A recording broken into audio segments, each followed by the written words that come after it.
Okay, folks, good morning. I'm going to go back and pick up where we left off with the excruciatingly short, well, it was still like 45 minutes. Excruciatingly short would be worse than that. But last session, I don't know what night it was, I think Thursday. Tried to connect too late and I just couldn't stay awake. Just couldn't stay awake. Nobody showed up, and that helps. That helps significantly, staying awake. So let's see where I think we were trying to put some of these things together, and I wasn't sure exactly how it fit on here. So, because it's not entirely clear.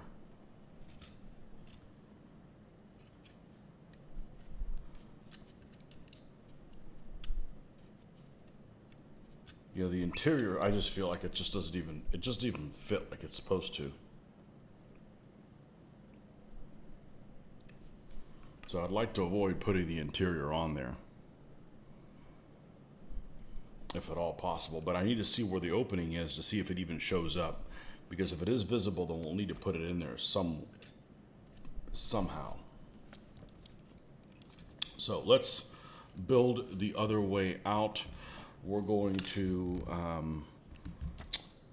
put the mount. Oh, look at that. I thought there was two pieces, two gun shields, and it's actually an inner and an outer part. I did not know that.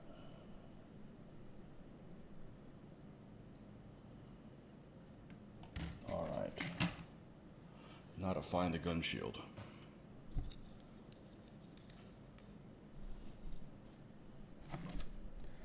Set it off to the side here, and that's without me picking up my there's one part. That's without me picking up my work area between showings, because I don't want to spend a lot of time picking up the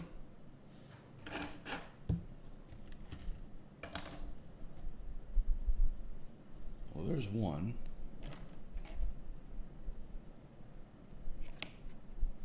Which I didn't pop off. It came that way. Wow.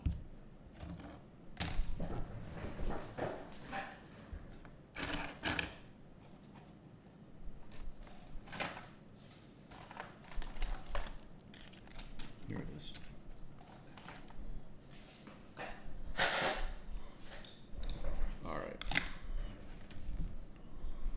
One of these is the outer, one's in the inner. Yeah, it goes like this. Okay.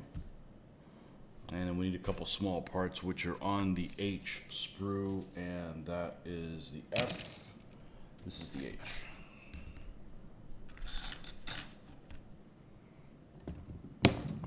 Yeah, the instructions on this is not a bad kit. The instructions. People say, oh, there's just too many small pieces.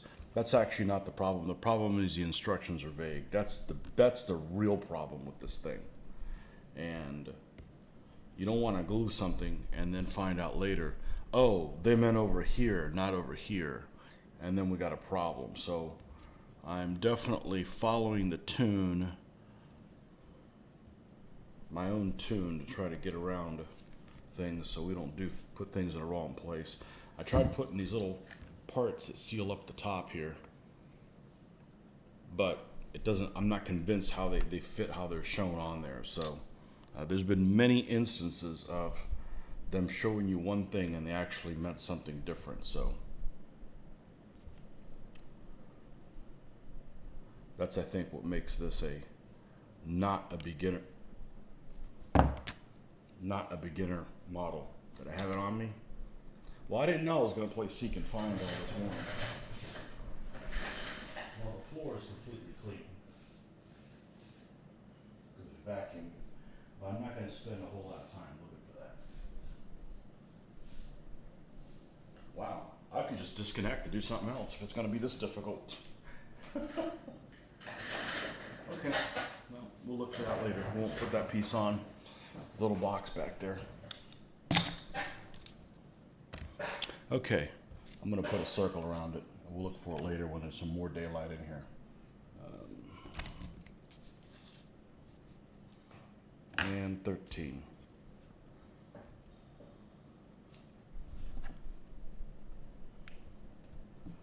I don't even have any coffee in me, really, to speak of. All right. That should be all the pieces that go together there.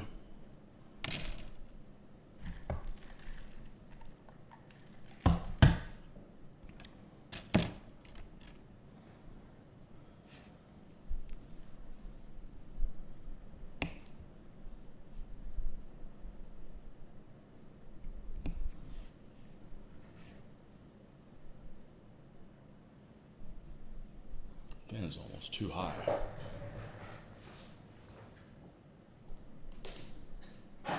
Mr. Jeffrey, I'm disappointed in you. I thought you were one of the people that didn't like Kelly's Heroes. I guess there's only 2 of us now. I thought there was 3. What did I do? Turn it down too low? I'm glad that I sold the Rodin 234s rather than building them. Well, the more you guys push that point, the more I'm convinced to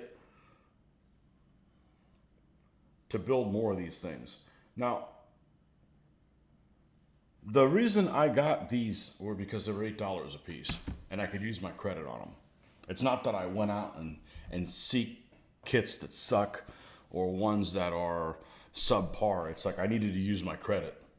So, you have to go with whatever they have. And they had those probably because somebody said, F this, I'm going to sell these, So, but I'm encouraged by lots of people, and most people are in your boat. They're like, I had heard horror stories. I had never heard anything bad about Rodin. I'd heard horror stories about Ace. And one person even made a comment that said, oh, they're worse than Ace. I'm like, all right, well, I can.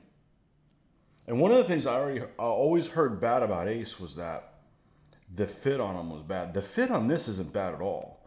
The instructions are just vague as hell. Yeah, Kelly's Heroes, one of the films that got me into war games. The one guy was asking for the freaking music soundtrack. Now, in full disclosure, I've only seen the movie once. I saw it when I was about 20 or 21 at a friend's house. Couldn't stand the music. I like all the cast. Couldn't stand the music. I like all the cast except the German with the funny lips. Like, don't let that guy stand next to those children because he looks... Anyhow. But I am willing to give it another shot. To watch it, but... I don't like shows that have inappropriate music. I didn't like Rogue Heroes because it had AC/DC. I'm a fan of AC/DC. I don't want to see it in the desert in 1941. Sorry. What was that movie I was watching with my wife many, many years ago when it came and was available for rental? The one with the Australian guy that died or killed himself. I forget which one it was.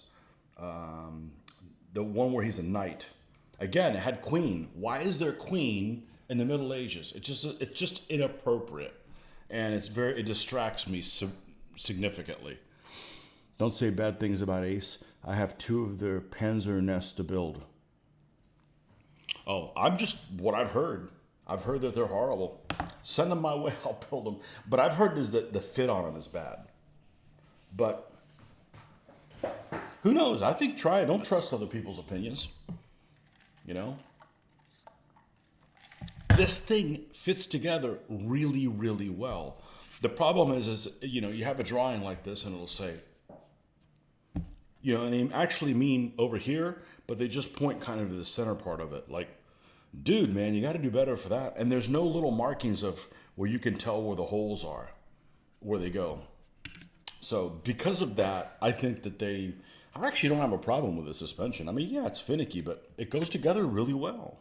So the glue works. That Pegasus King Tiger, that's an abortion. That thing is just...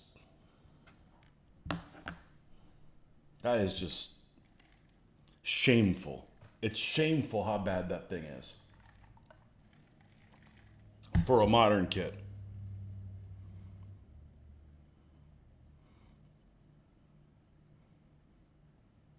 All right, one thing I hate about Europeans. Let's piss everybody off. This is a 1.6 millimeter hole. Maybe it's not. Maybe it's not Europeans. Maybe it's only certain people. I know the Germans do this shit, and they put 1,6 millimeter. I don't know why they do that. And I don't have. I'm the only American that likes the metric system, but I have no problem with it, especially when you're dealing with stuff of this size. Metric all the way, baby. I measure in centimeters in all my games. So I don't want to build stands that are, 1 1/4, quarter, 16th, eighth partitions of an inch are just stupid.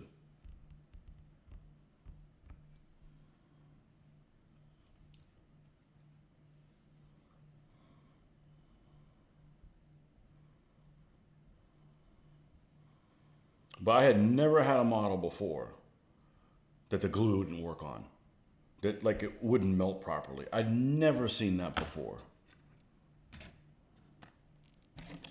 That's just horrific. And again, why did I get that King Tiger? Because they had it there.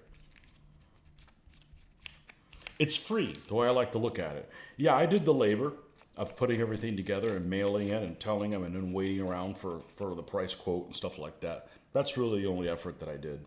I had it. I used it. I used my credit on stuff that I had in my inventory for 30 years easily, and I was never going to touch. So, and this thing is a piece of cake compared to this.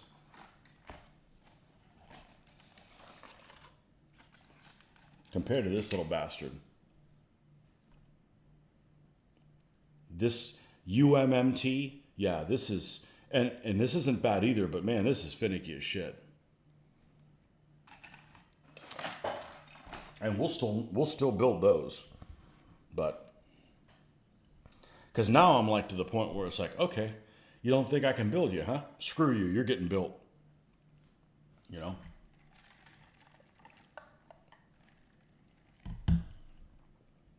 Hell of a lot easier than a day at work. A hell of a lot easier than a day at work. A lot more fun than a day at work. Which color anytime it's on, my appreciation has changed over years. As a kid, it was a comedy. As I got older, wiser, I became aware of the anachronisms. I haven't seen. Well, I can't have. I got a TV right here that never gets used. I can't watch something and work on models. I'd just be like this. I'm like, I'd go into squirrel mode. Like, I can't stand the television being on and someone's not watching it. It's just, I lived alone too many years. I don't know what it is, but they the movies I grew up with I don't know if they're on at all because I just don't watch television. But that was Guns and Navarone. Guns and Navarone was the one that was playing all the time when I was a kid.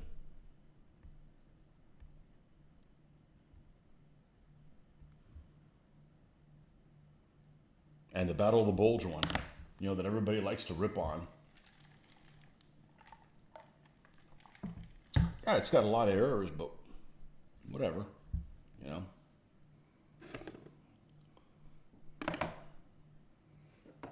It could have been worse. They could have used Israeli tanks for the Germans.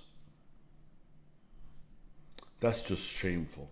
That's just shameful on so many levels.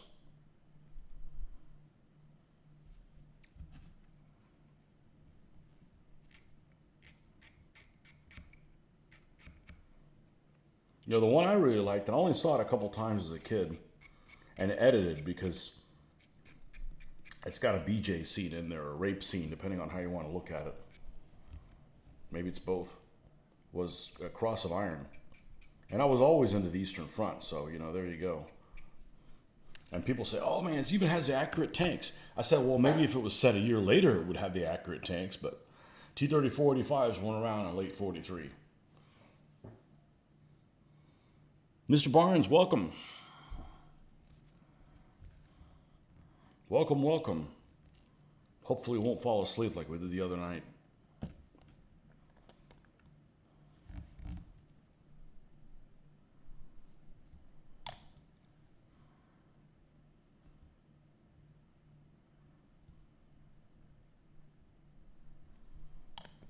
But I didn't grow up wanting to see American-centric war movies. Maybe it's just me. Maybe I'm weird. Maybe I'm weird that way. I'm the only guy in America that's that way, but... Yeah, I remember when I was in school, everybody used to think, yeah, World War II started with Pearl Harbor. No, it fucking didn't.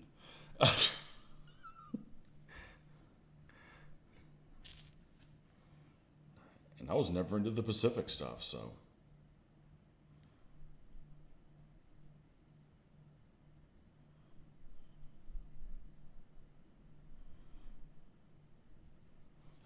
Okay, so there's the gun shield. It looks like the box goes in the middle.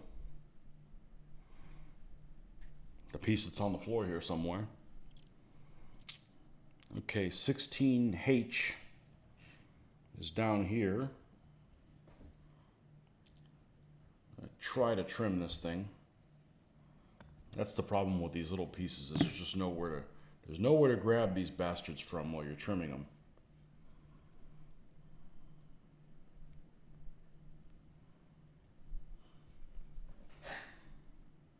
Missed that one. Slept for 6 hours last 3 nights. Guns and Navarone. Force 10 Navarone gave me scenarios I could use in my coastal defense and other abilities in games. I started watching Force 10 from Navarone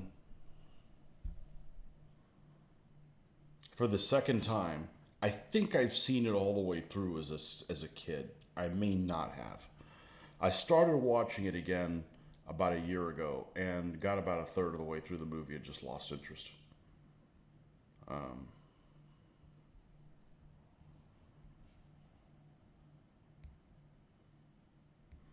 It was funny. I thought it was pretty unbelievable of Harrison Ford at his age at the time to be a commanding officer of anything. It was just a bad cast, you know. And it's just really weird to see. It's really weird to see Robert Shaw.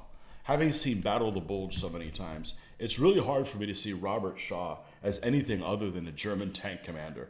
He just makes such a good German. You know, maybe not, you know, a what do you call it? Not a typical, but a textbook style, you know, that it's just hard to see him as anything else. Because that's really the first stuff I ever saw him in. So I'm like, what's this guy pretend to be British hero doing?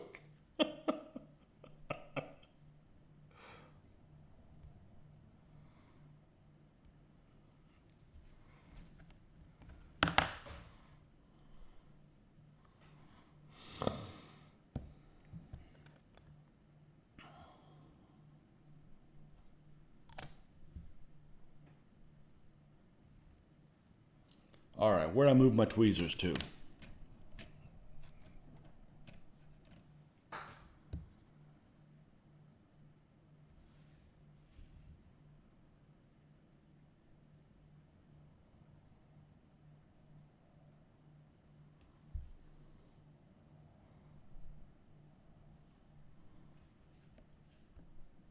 Yeah, here's the problem. Here's the problem with these instructions right here.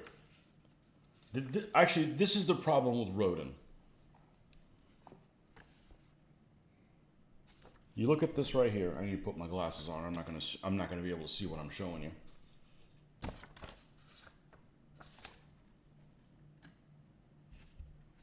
Okay, so here's this instruction part on the inside of the gun shield. Okay, and you have that one piece there that is, let's see, it would be considered 16H. It stands vertically in the back. It looks like it's got one little hole, one little nub in there for it to connect. And it just goes, yeah, it goes here. There's no spot for it there. So you've got to go somewhere else and see where the hell it connects to. Like 16H and 13H both have two little nubs that they connect, and there's two little nubs back here. But there's no single nub for that vertical piece 16H to go into. And that's the problem with Rodin, is it's just they're not clear about where stuff goes. And it's not like you can use deduction because there's not another little hole for it to go in. You know? That's the problem with these kits. As far as fit and everything, detail on the parts, no problem. Not as weird as seeing Tom Cruise fly a fast jet at 61 years old. Is he that old? I don't know. Speaking of old people flying jets, is whatchamacallit still alive? I can't remember what his name is. I don't think about him all the time. I don't think about him at all. The guy that broke the sound barrier, Chuck Yeager. Chuck Yeager still around? Or did he pass away in the last couple? He's pretty old flying jets, but he's not making movies.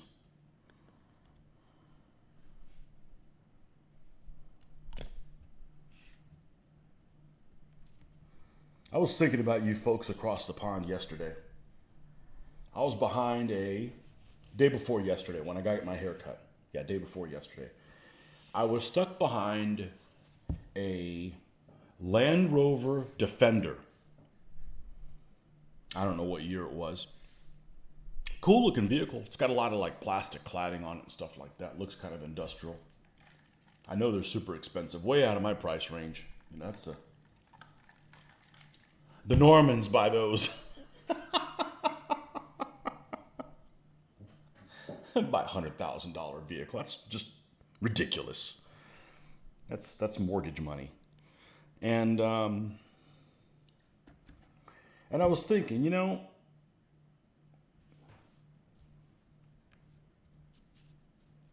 they have a reputation here, at least in the United States, of being very difficult to fix and having all kinds of finicky issues, like a lot of vehicles do, including American vehicles. And I'm just thinking, what the hell happened to you guys? You guys made the freaking Spitfire, which was God's gift to aircraft. But then you could probably say the same thing about American cars. I wouldn't buy an American car. No, but I was like, and I think they're not even made in the UK anymore, are they? They're made in India or something like that. It's a cool looking vehicle. I like Land Rovers, but and they're way outside my price range. And hey, Mr. Studio.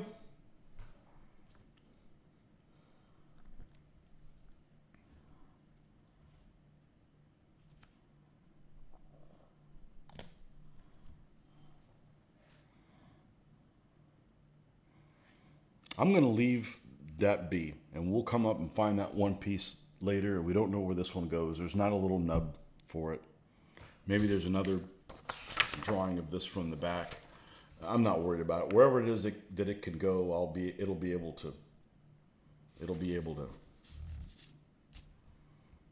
to fit. Oh, see now you kind of see it that it's over here. It's all the way over to this side somewhere. Now, how do you get that it's all the way to this side of the gun shield when it's shown here like in the middle? That's the problem with these things. All right. Well, here's the part I'm going to enjoy of this kit the least, I can tell you already, is when you end up putting these little brackets to put the gun shield onto the actual gun. That's always a problem. Always a problem on every kit. That's always a really weak point. India owned, I think. Japanese cars for the win. No shit. No, man. No shit, man. I wouldn't want anything else other than a Japanese car.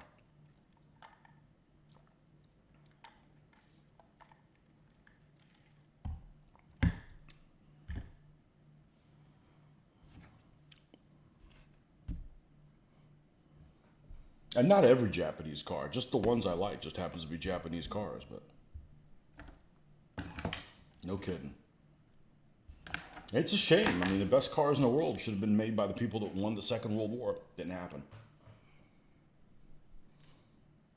Did I watch the India moon landing? No, I heard about it. I still find it hard. It's even harder to believe that Russia was screwing around with that. Like, dude, you got like problems on your doorstep and you're worried about a freaking moon landing? I mean, the moon's still going to be there. What are you going to do? It's not made of cheese. You can't harvest it. We just do it to say we did it. Okay. Okay, comrade.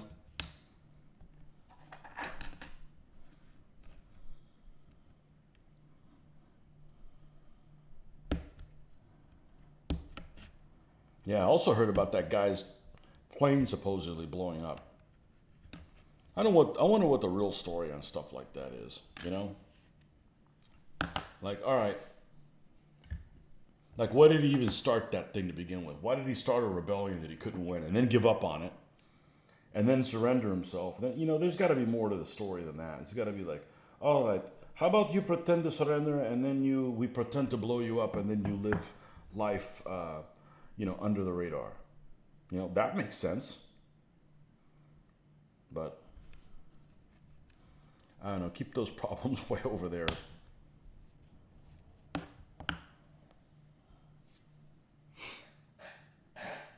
They stopped building Land Rovers.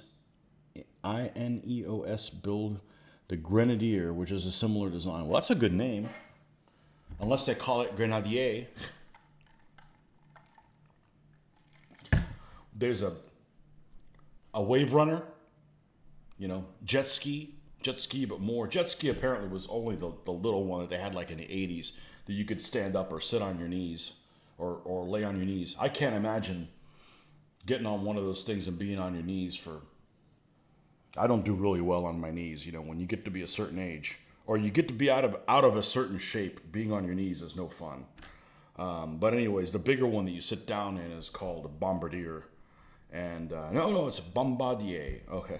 Whoa, okay. All of a sudden we speak foreign languages. Well, here it's telling you to drill this in, but it already has a hole. Does that mean that this does not fit in the hole that's pre-made?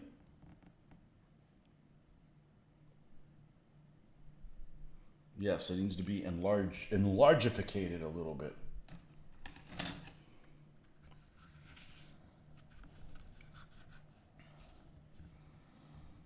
Have I driven a Land Rover? I want to say I did. I want to say I rented one. And it was a vehicle. I couldn't remember if it was a Land Rover or a Jaguar. And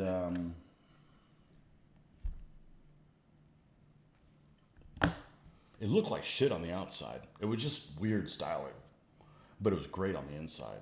Which I guess is where you spend most of your time. But a vehicle should look good on the outside and the inside. Like I love my car. I don't like how it looks on the outside all the time. It doesn't look as fast as it is to me. And well, they didn't ask me. They didn't ask me when they were designing the car how to make it look. So, you can only do so much.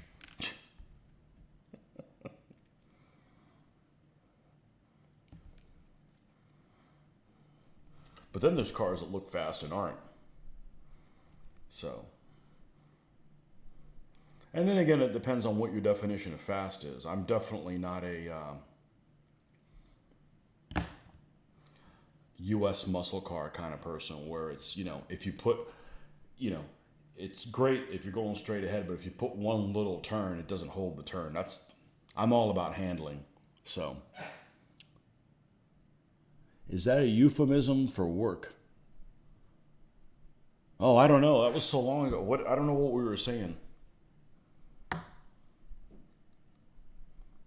Probably not. But I missed it because even if you guys type in something immediately after I say it, I think there's like a 30-second delay. Plus there's a delay of however long it takes me to see. Okay. I think this should be large enough. No, we don't talk about work on the weekends. Shame on you.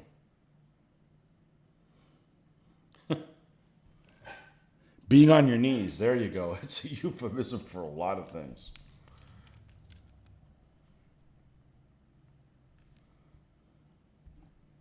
I don't spend a lot of time on my knees, so therefore, I haven't gotten really good at it. Oh, it's true, And the funny thing is when your babies or whatever, those little kids can crawl over a time on their knees, but man, after a while, it's like you put too much freaking pressure on your knees. You go to, on the occasional chance I go to mass, it's freaking killing me to be on my knees, and those things are those are cushioned. I got more PSI I'm putting on my knees now than I did when I was younger. You know what I'm saying? So,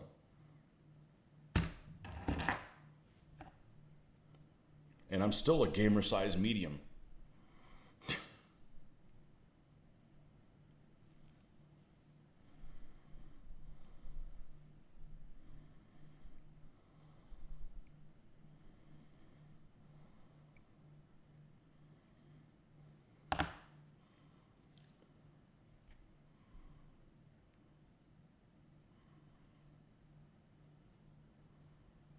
Yeah, a little bit bigger. Let's try to work it from the other end. Let's try to work it from the other end.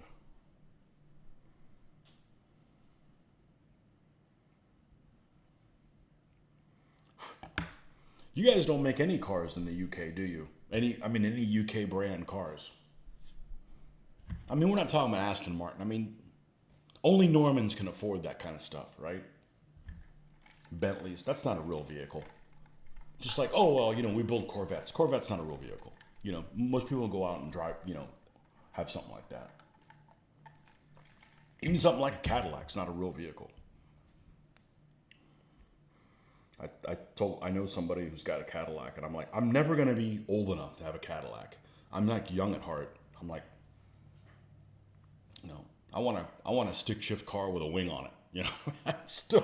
I'm still 25 at heart. Yeah, with a delay, the stream ends when you press the button, so it instantly cuts off. So you sort of have to factor in that and press the button like 20 seconds after you finish the sign off. Yeah, there is kind of a delay. I don't know why there's a delay on there. In case I decide to put a shotgun up to my face and do that here, somebody can stop me. They got 20 seconds to whoa.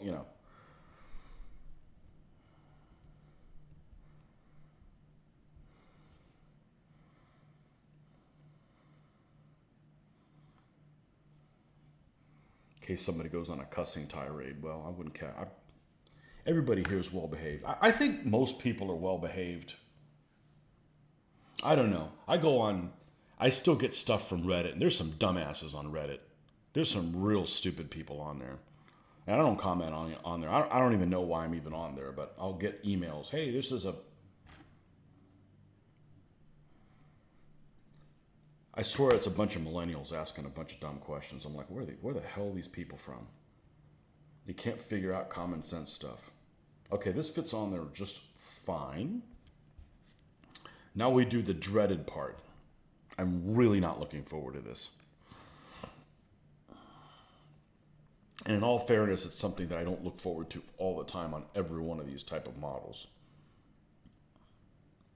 And if worse comes to worse, I'm just going to glue this thing in place like this and screw with those supports. But we'll try to put it together how it was intended, how it was designed by these Polish engineers.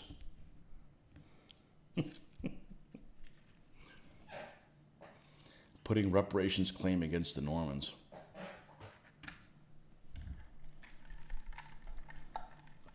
You should put one in against the Saxons as well, because they had slaves and you didn't have any. So you should get a slave for a little while. You keep doing this all the way back,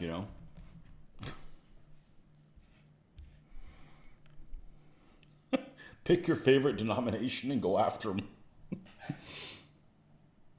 There was that dude that was streaming to kids, and he stood up and his bell end fell out of his short shorts. Bell end, huh? I guess that means he was circumcised. Never heard it refer to that. Yeah. Wear pants, folks, you know. Mr. Marcus, welcome. I bet he wished he had a delay. Yeah, I don't stream to kids. This is not. As a matter of fact, if you try to market your things, YouTube will ask you, is this made for kids? And like, you got to go through, like, jump through flaming hoops. I'm like, no, I don't like kids. I like my kid. That's it. I don't like kids because I don't like other people's kids because I didn't get to raise them. And people do a really weird, not such a good job of raising kids. 8. As a general rule. Okay, they're like dogs. Okay, kids are like dogs. Here we go. As I've gotten older, I am not a pet person. I never grew up with any, but as I've gotten older, I appreciate canines more. I'm still not going to get one, but I know several people whose house I've gone to that I'm like, oh, cool, it's the dog because it's a cool dog, right? Because why? Because he's well behaved. So that's the same thing with the kids. If your kids are well behaved, if they're just loose cannons, like why would I want a bunch of loose cannons around in my house? You know, for entertainment? No. So if you have a pet that's well behaved, sure, got no problem with them. I don't mind touching them and stuff like that. I just don't want them jumping on me and ripping my clothes to shreds. Yes, that's happened before. All it takes one occurrence to be like. But dogs, and I think I mentioned this about a week ago. Dogs nowadays seem to be a hell of a lot better behaved than when they were kids. When I was a kid, dogs would be, you couldn't ride your bike anywhere. Dogs would come chase you and shit like that. They'd be loose. They'd be aggressive when you visit somebody's house. Just about everybody has a pet that I know. You go to somebody's house, rarely does a dog get aggressive about you being there. Even small dogs that, would have a chip on their shoulder from, being in the Napoleon complex. They're okay too, I don't know, maybe I'm just not as much of a criminal anymore. I'm not giving off those vibes. But this has it so you can rotate. Who the hell wants to rotate this thing? They give you options that are just unnecessary. This thing rotates up. This thing moves up and down. We're gonna glue it in place. I just don't want to glue it like this and then find out that it's actually down too far when it's on the vehicle. So I'm delaying doing that. I'm a delayer. I'm gonna go ahead and glue this at 90 degrees. We should be all right with this.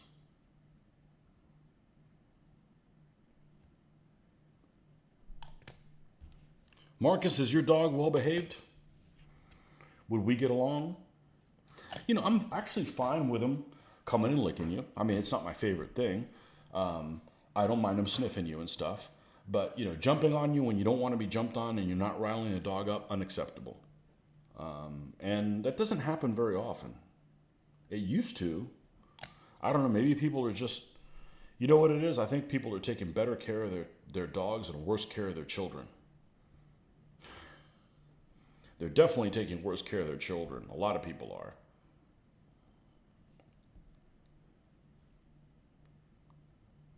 Okay, let's put that on there. And let's put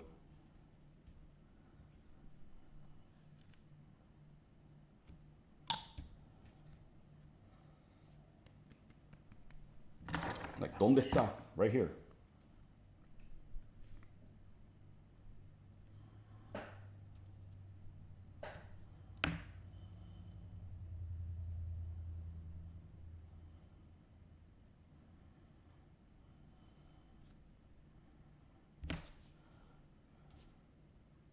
Oh, did I just fuck up? And by fuck up, I mean I cut these pieces off. I got distracted. I went into squirrel mode, and I don't know where the other piece went. Well,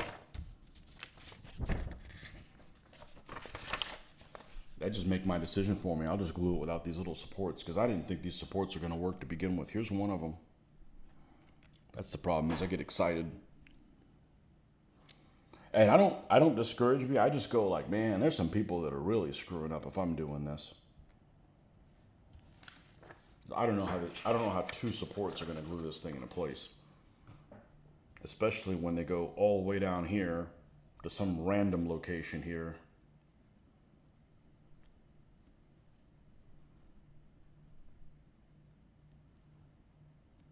On this gun shield. Yeah, it's decided I'm not putting those supports on there. Probably did me a favor, honestly. Incompetence did me a favor. Oh, we got a lot of dog questions. Cool, let's see what we got here. You've been dog sitting and babysitting for a few days this week. You're wrecked now. Most dogs are pampered now. A lot are probably lethargic from being given inappropriate foods like chocolate, Chinese food, and burgers. What about Chinese dogs? Can they eat Chinese food? I always like the look of Shar-Peis. But if you think, are dogs that are purebred, are they basically inbred? I like Shar-Peis. They're cute. I could come up with some really cool names for dogs if I had a Chinese dog. You know, Lubu. A big old black Shar-Pei. I don't know if they come in black, named Lubu. He got to be really mean. You know, give him a little headdress with a couple of, what is it, peacock feathers? I dog sit. Almost all the dogs we sit are very well behaved, but we do have some puppies that are learning. Yeah, you can't blame the puppies. It's a good thing that they grow out of being puppies, because if they stayed as puppies, they're freaking adorable. You know. I just have a personal problem with, you know, incontinence in pets in the house. Like, if somebody's gonna take a piss and a shit in the middle of the living room, it's gonna be me. It's my fucking living room, and I get to clean it up. So why can't I do that? It's our way of giving our daughter a pet without ownership. I'm sorry, well behaved. Okay, that's a good way to think about it. Sounds like my August was like Barnes' week. That would be cannibalism. What's cannibalism?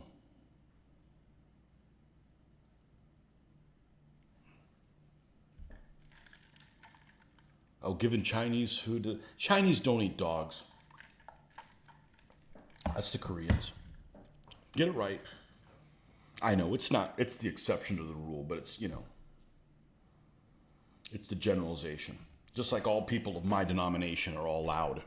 I am. Now, I'll tell you what I don't do. I don't go through a grocery store or somewhere else public with a freaking video phone so that both, you know, carrying on a conversation like I'm important or something like that, and I want everybody to hear what my, you know, no. I really want to glue this in place, but I'm going to regret it if I do it. Let's just take it one step at a time.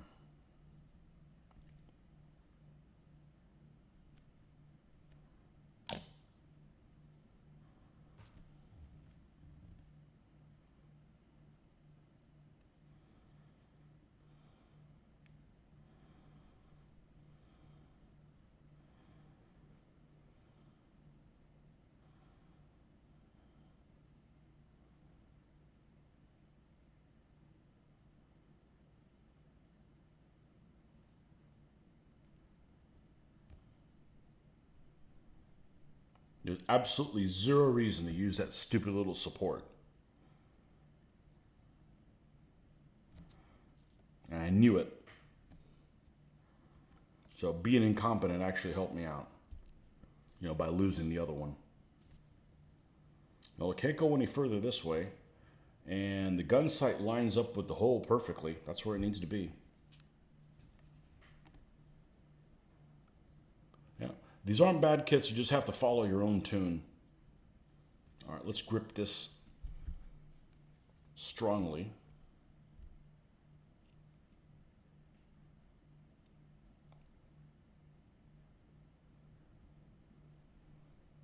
tip of this blade is getting really close to my finger, which hopefully we don't prick it.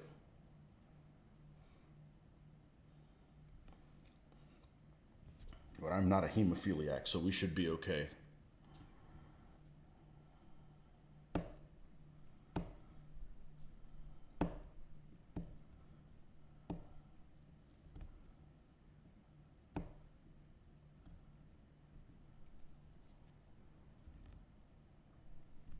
Okay. And the tall tube part goes towards the top. So we will put this, now that we've eliminated where it could possibly be, it's got to go here. And that other little drawing helps.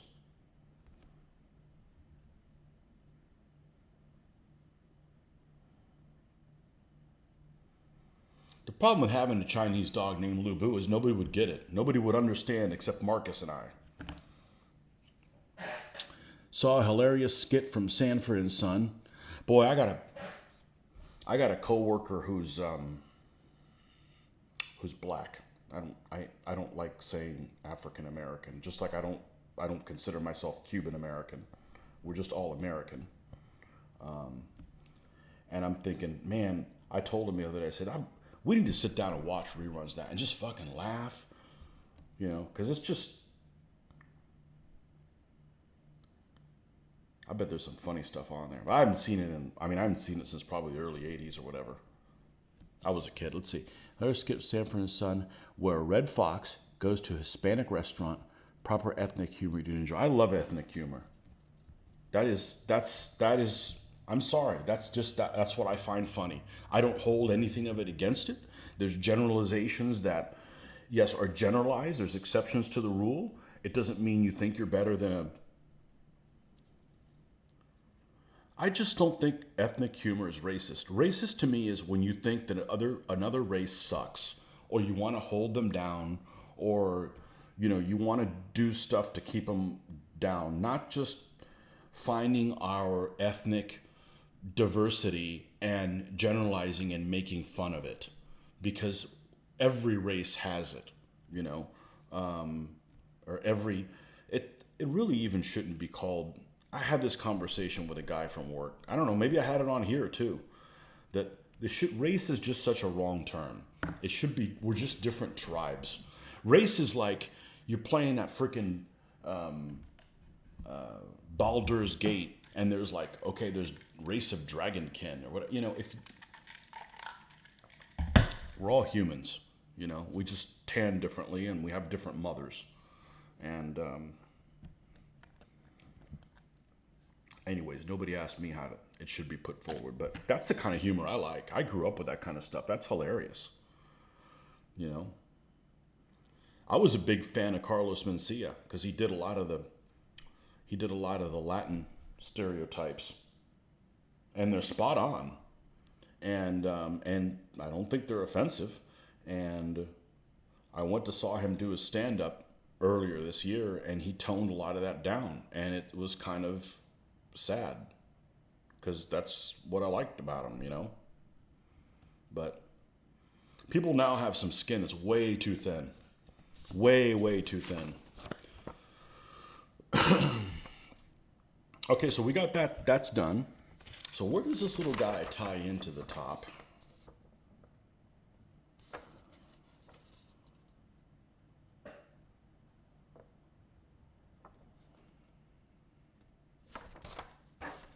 Aha. Because that's going to determine how much of the inside is going to show, which means how much of that I'm actually going to have to build. Okay, so the top's going to be like this. This little guy is going to fit on the supports that are here. Really? Man, that's really far forward. That doesn't seem right. And, oh, it sits on the supports of here. All right, let's put that inside, see where that fits in there.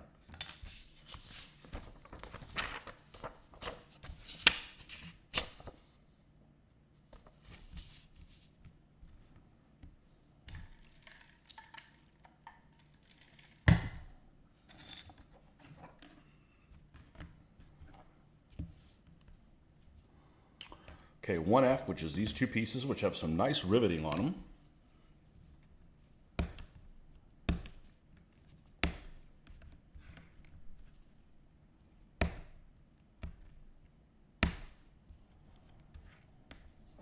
and 3F.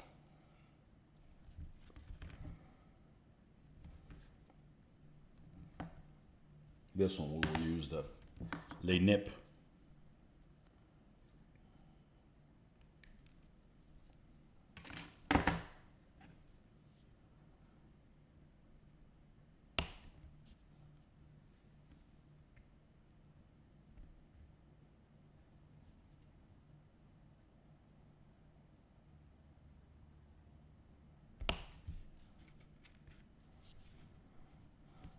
Where'd you find watching Sanford and Son in England? Wow. Did you understand it? Because there's stuff you guys do over there. I don't know what the hell you're doing.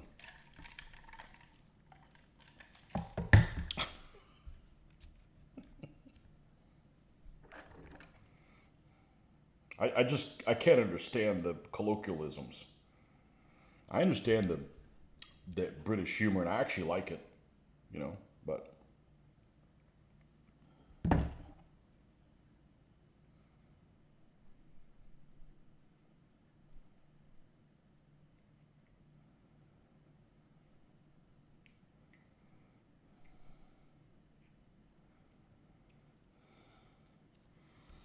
what was that? What show was that a spinoff? Wasn't that a spinoff of All in the Family?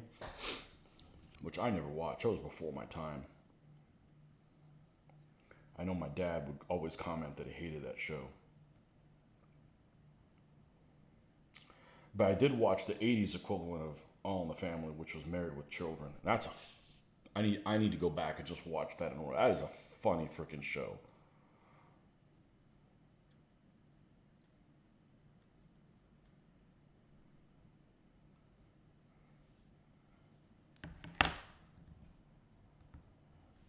I actually had a coworker that came up to me yesterday and said, "Hey, I finally saw that movie you recommended and I thought it was hilarious."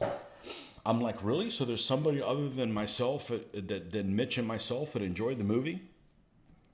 He's like, "Yeah, I thought it was hilarious." I said, "My wife thought it was stupid as hell, but I really liked it." And the movie is Hardcore Henry. I said, "Oh my God, that's a freaking hilarious movie." Because I've done all that stuff in first-person shooters. Okay, so this thing cheats towards the back a little bit.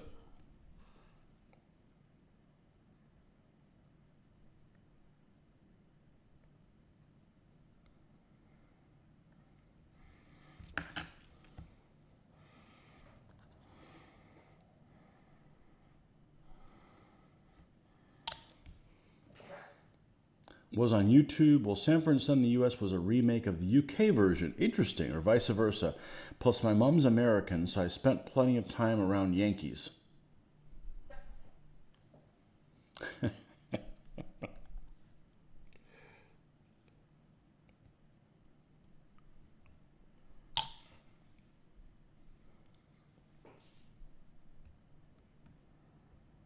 Well, full disclosure, I'll go to some place like Miami and I'm like, I'm out of place. I'm like, I can't live in a place where people just do whatever the hell they want and follow whatever rules that fits them. I'm too orderly for that shit. I'd fit okay in the UK. You guys are like, uptight about rules and stuff like that. I'm all right with that. Everybody's, we all have to behave a certain way or, there's chaos. So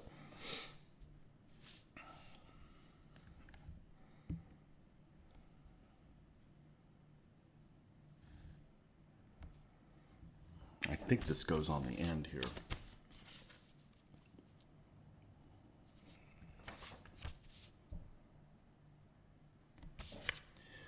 Oh, you Polish engineers.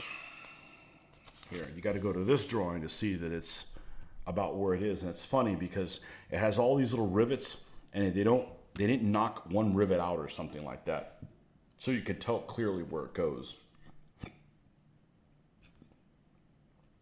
That's the deficiencies that this model has, is it has things like that. It's well engineered because they do go together well, but they're like, it's almost like the engineering teams didn't communicate with each other.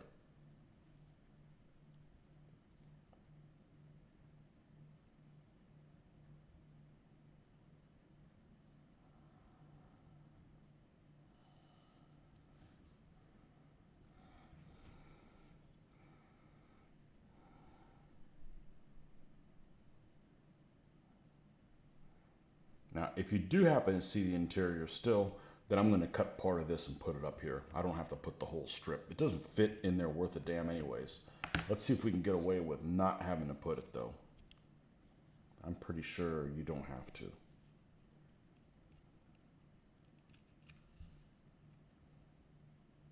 fits like so.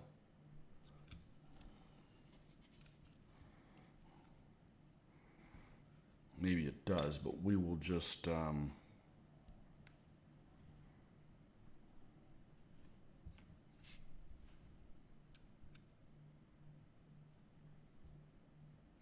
well, this is the one from the other kit.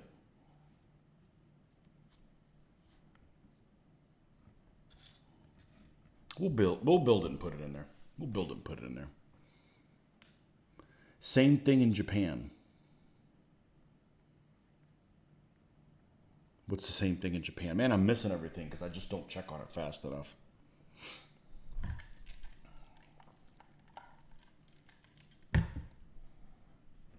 Oh, that you can live in Japan because all the order. I don't know. Japan's just. I don't think I would do well in Japan. Japan's like a land of extremes. Well, I couldn't live in Japan because of the earthquakes. Forget everything else. Everything else is like secondary in nature. Earthquakes. I just don't deal with earthquakes. Rules. Yeah, I know how to behave. I'm not going to do stuff that's like, I'm just going to sit here and hold a lineup. That's not me. You know, I don't want to. I don't want to be that guy. So, like, if I'm going to the airport, I'm already taking my stuff off. You know, I don't want to hold the airport line. You know, I like, I self-induce, I stress myself out with it. I don't want to be that person because I've seen the other person, and when you're not that person, like, that person's an asshole. I don't want to be that person. Okay, let's put the rear tire thing on here now. This goes over here. And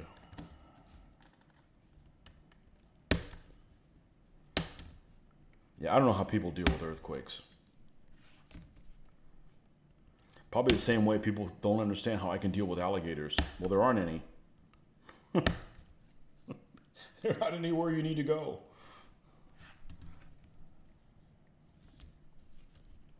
And 20.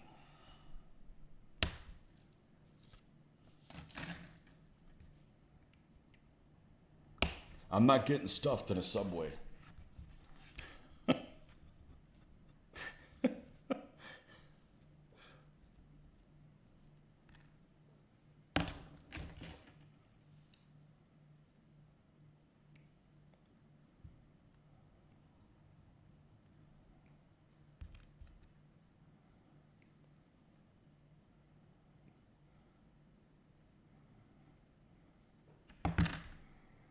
Okay. Let's glue these two halves.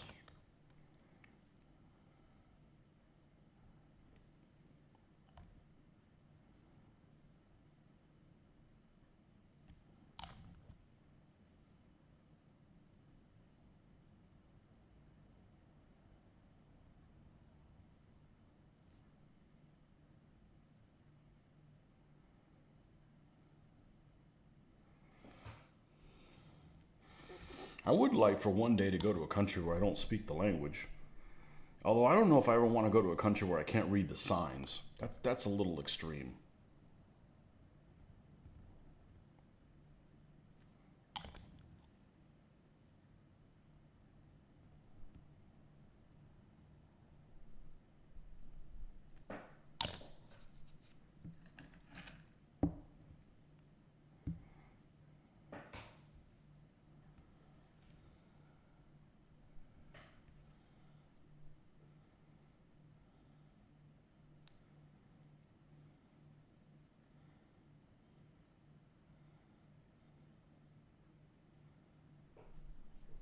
But I was looking forward to going to Europe and working my way around with a Google, because I'm one with Google Maps. I am a Google Map person, and I don't use it to tell me how to get places. I still go my own way, but I just like having a constant map around you. I was really looking forward to that.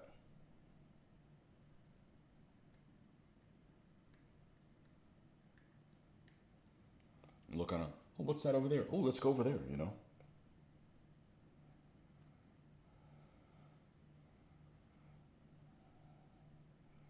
But that's way down on our list of things to worry about this year.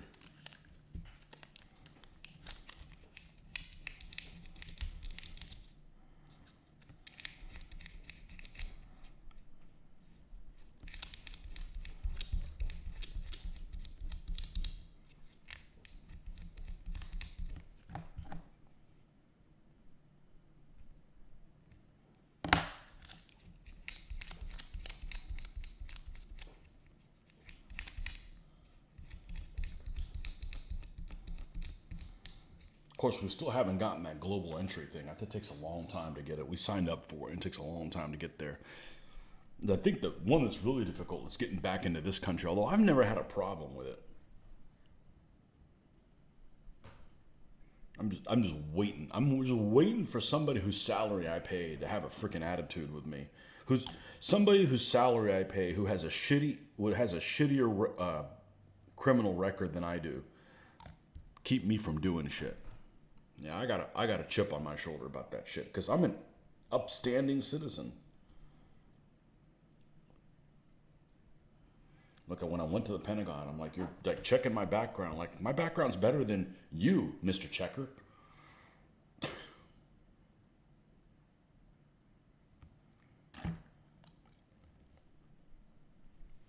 Yeah.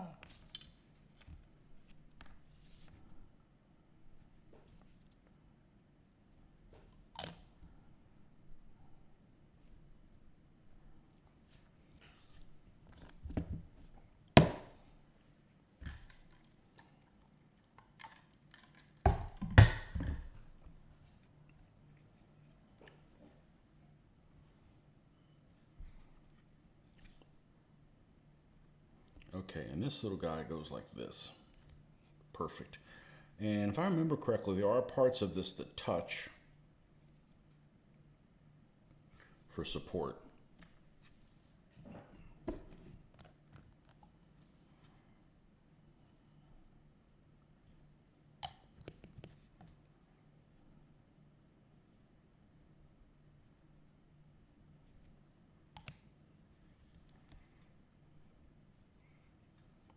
I know people that have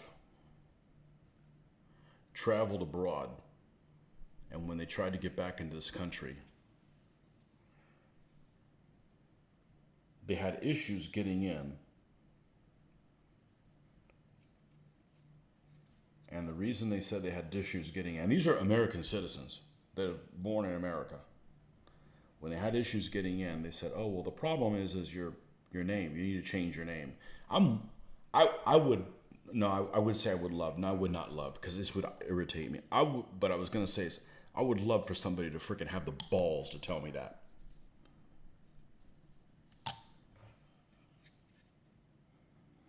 And I have to figure out, okay, how can I cuss this person out without cussing him out and still get into the country? The fucking balls to tell me that. What the hell's the social security number for? You know? Oh, John Davis. Oh, there's 400 criminals named John Davis. Oh, with this that look like this and that have this social security number. No, we just all of a sudden not going to use social security numbers and IDs anymore.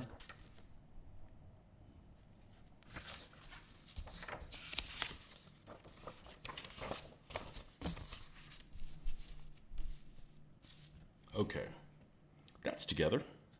Let's put all these little knickknacks on here.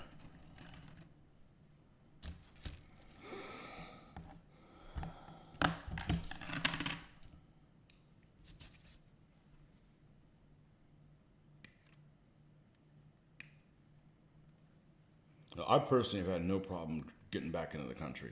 I mean, like, not at all. Like, fill out customs forms, don't even want to look at them.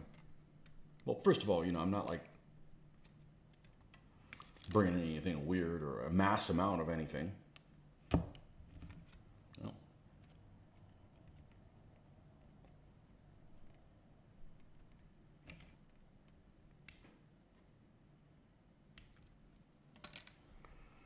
Okay. Let's trim these things out before we go any further.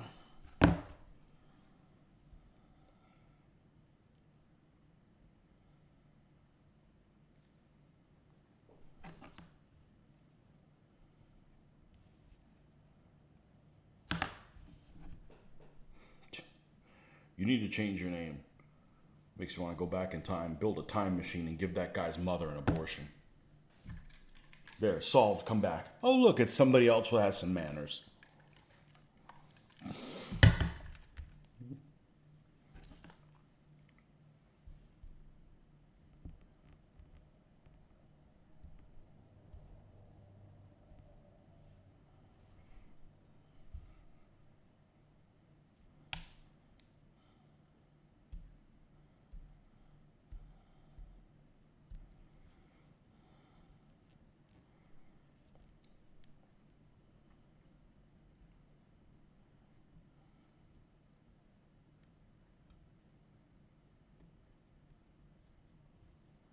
I've never had an issue with it, but I hate flying because, not because of terrorism. Well, I don't like getting on the steel bird. You know, the turbulent steel bird. But I don't like going through security because I don't want to hold up the line. I mean, I don't have anything to freaking hide. I mean, never had an issue with that, but I don't like being questioned. I don't like being questioned by people that are unworthy.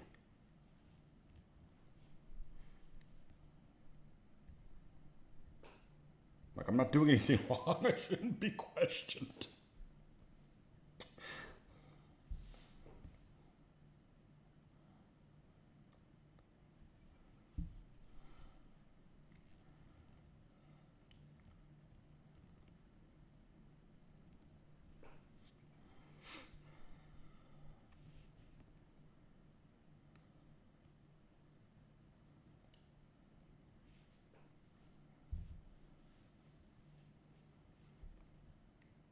It's a bad idea to put these things where they put them here.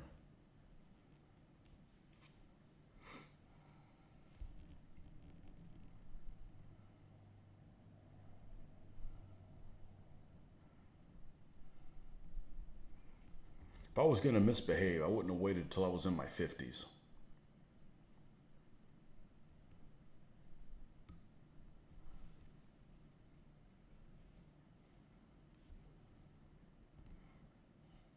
A little too old to start getting good at that. Misbehaving.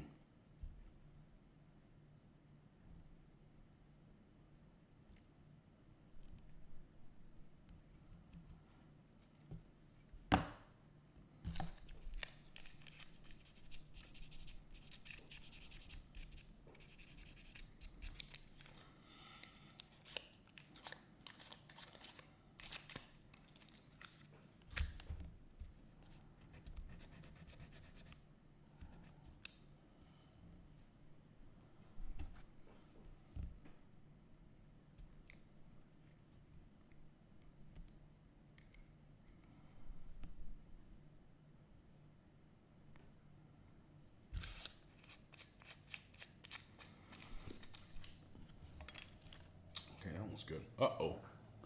U.S. citizens can only... Uh-oh. We can only use their U.S. passport when entering or leaving the U.S., even if they have other passports. I only have one. I got in without my U.S. one once because I was 13 and had no procedure. U.S. citizens can only use U.S. passport when entering the U.S.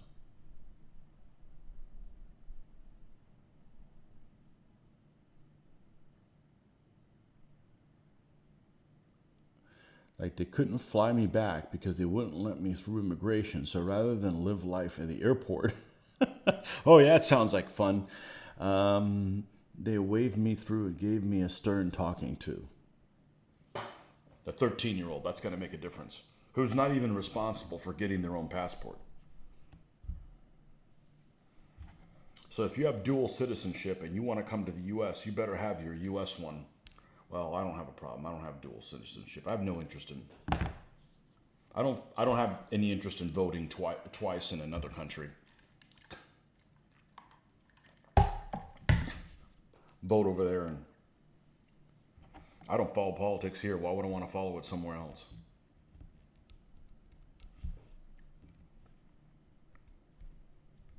I tried watching some politics stuff this week. It's a waste of time. Let me go back to the 1940s where everything makes sense.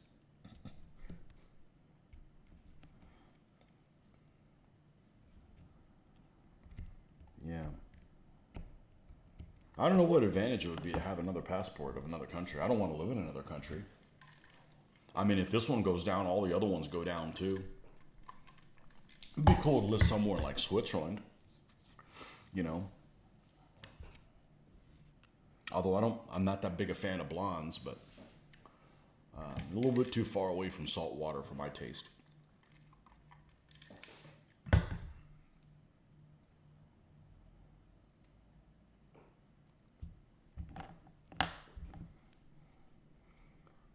Besides, I'm not Norman enough to live in Switzerland. I imagine it's extremely expensive. I might add also to think green card holders, honestly, I don't think anyone ever gets pulled up on it, but I must have highlighted the issue with your bad luck.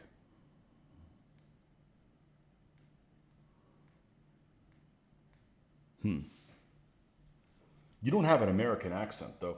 Is there such a thing as an American accent, or is just lack of an accent in English is an American accent?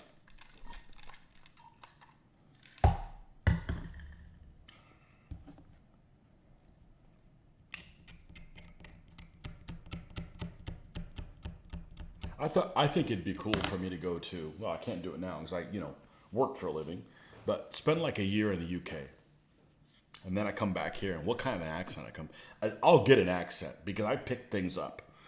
I pick them up and drop them, and maybe it's because of doing voices and stuff like that. I'll probably create my own. I don't know, but I think it's very strange when somebody has a heavy accent from another part of the country, and they move somewhere else, and they never lose that damn accent. There's a guy that I used to work with. He was a pain in the ass.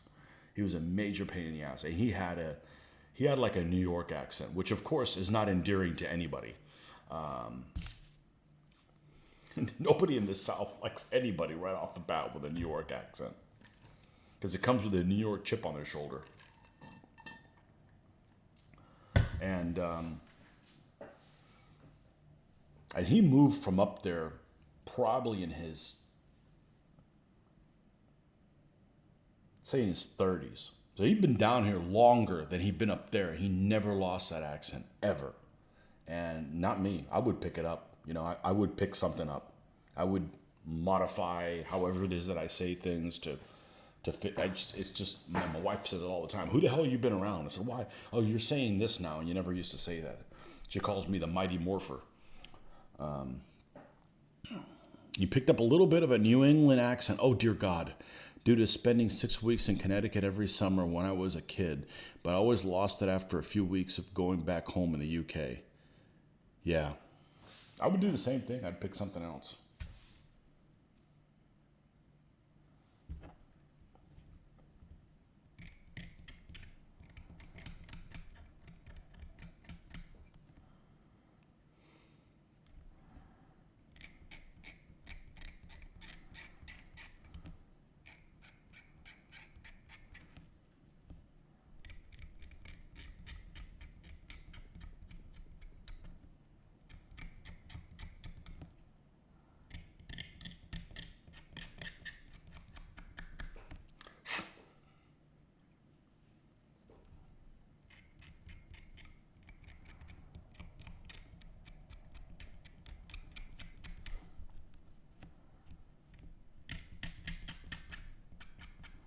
For some reason, this one has a fair amount of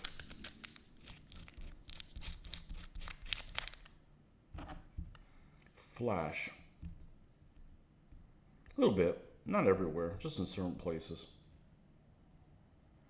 Still better than flash on a white metal because this stuff can be taken off relatively easy with a minimum of effort, a minimum of damage. You don't have to put a lot of horsepower behind it, as I like to say. You don't have to do like forceful acts that if you overcorrect, you you take a piece of the model off, or a figure in the case of white metal figures. This stuff you can be pretty gentle with.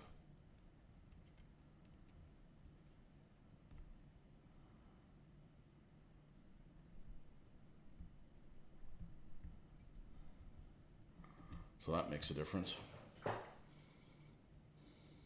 A whole load of Italian-American mannerisms. Be the one guy in England that talks with your hands.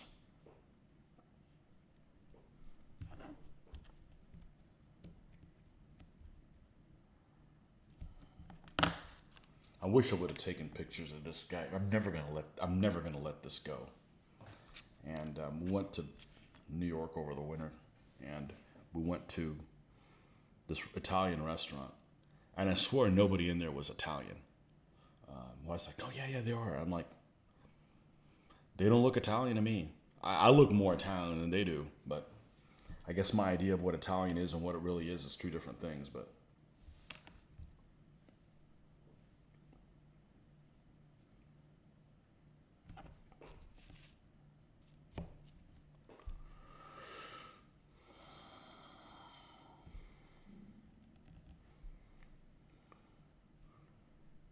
there's our server, which I should have taken a picture of him, but he was a dick. He was a total dick all the time, and I'm like, that guy's not Italian. He seemed like he's south of the border to me. I mean, he picked up some mannerisms, but I don't think he was originally from Italy.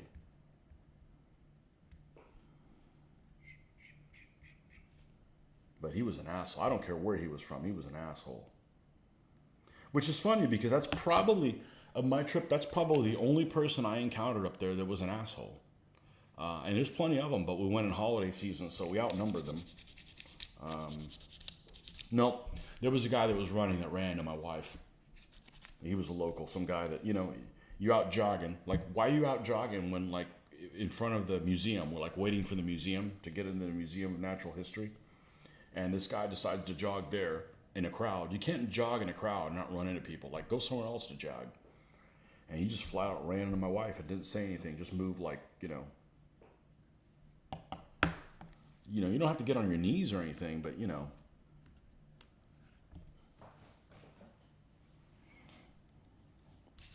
Okay. Here's the two pieces parts. Let's cut out these doors and see how they fit on there. Which all have flash, unfortunately. I need to get myself some water, so I'll be right back.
Italian-American mannerisms.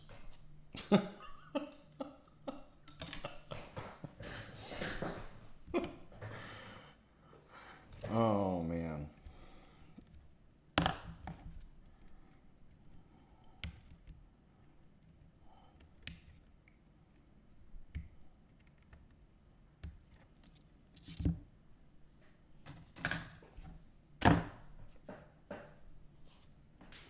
All right, let's clean these. I'm not worried about which piece is which one because what I learned from the other one is you need to assemble them however you see fit because they were mislabeled.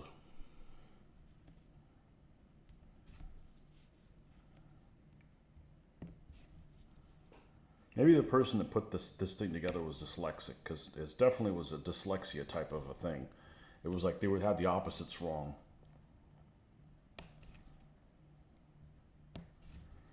But just test fit every piece before you put it in. Don't just put the glue in like it says it goes there. That's where it goes. Just be like when you listen to the news. You look at something on the internet. If it doesn't make sense, double check it. Just something doesn't seem right. I mean, that's what you go to college for, so you can deduct shit. This doesn't make sense. Let me look more into it, or don't be a lemming.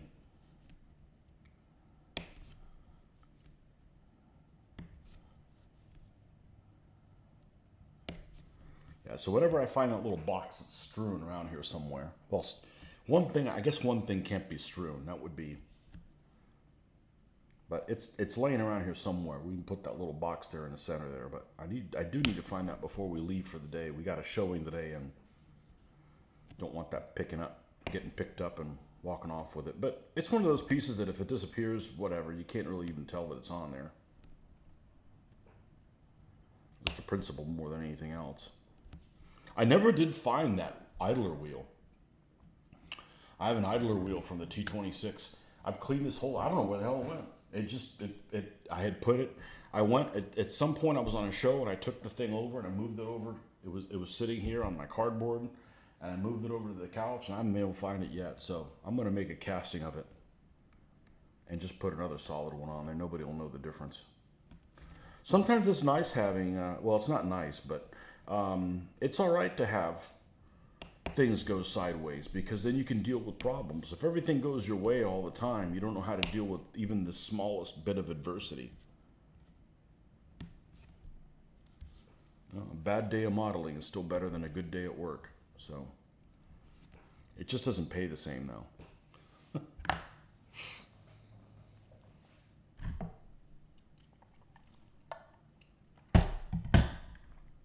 Okay.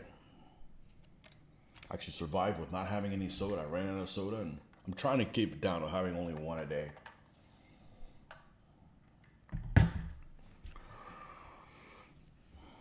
Everybody has an addiction,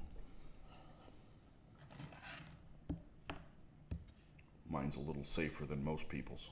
See if this fits in here just fine. Ooh.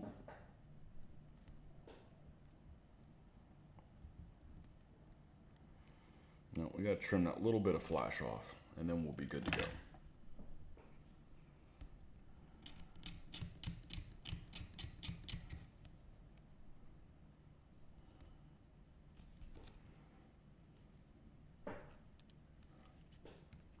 And then we'll see if this one fits in there.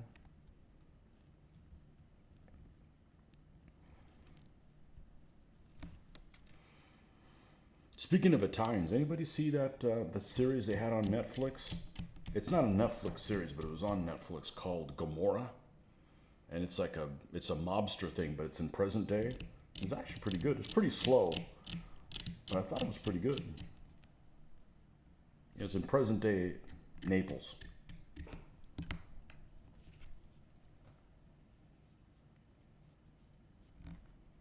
Mitch saw it, and he was surprised how crummy some parts of Italy are. I mean, there's crummy places everywhere. There's beautiful places everywhere.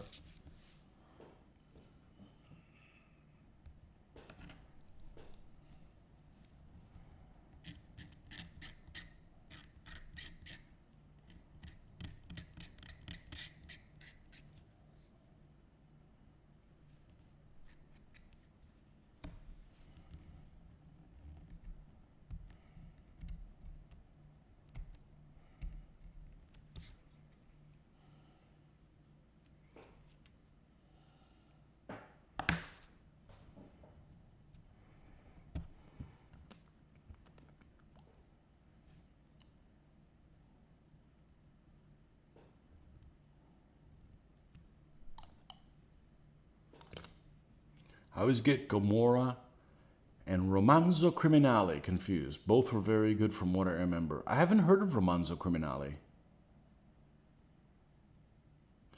I was really disappointed in Gamora in one thing.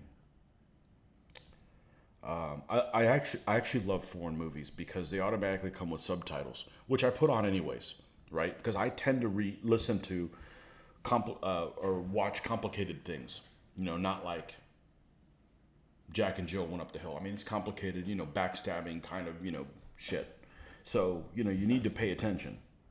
And, I don't hear well, and TVs don't work. Actually, which is funny because if I have the earbuds in and I'm listening to it on my phone, I don't need any subtitles. But I still get in the habit of having them on there because I like seeing people's names spelled and shit like that. But anyhow, characters' names spelled. And, it was Italian, so I'm like, all right, I'm going to be able to understand half of what they're saying. Nope.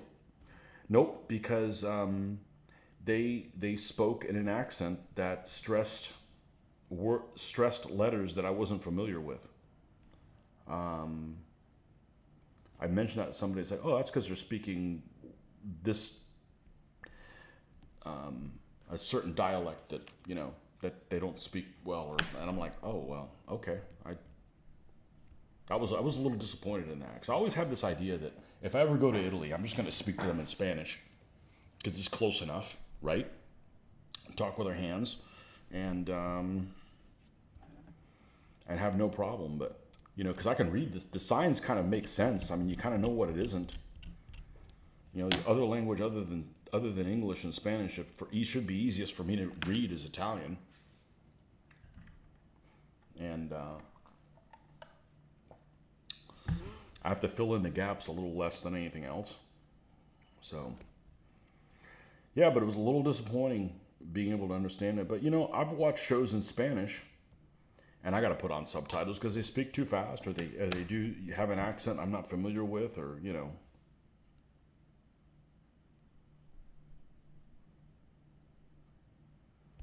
It's mainly the speed. They just get going way too fast, and I can't keep up. But I've never heard of Romanzo Criminale. Criminal romance, huh?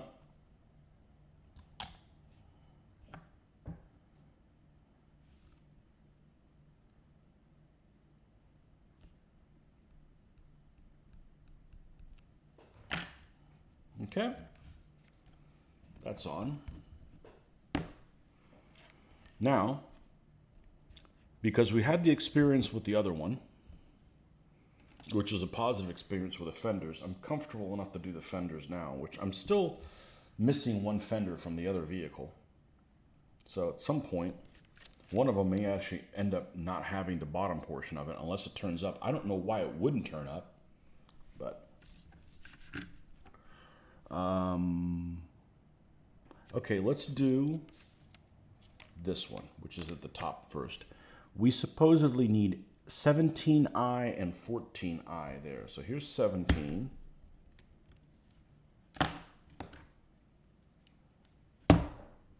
Dear, yeah, this thing's very front heavy. And 14's here. Let's clean those two up. And hopefully the right pieces.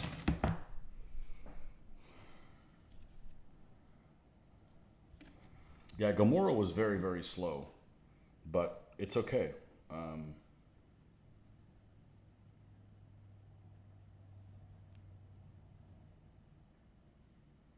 That kid, man, was a loose cannon. The head guy's son. What a loose cannon.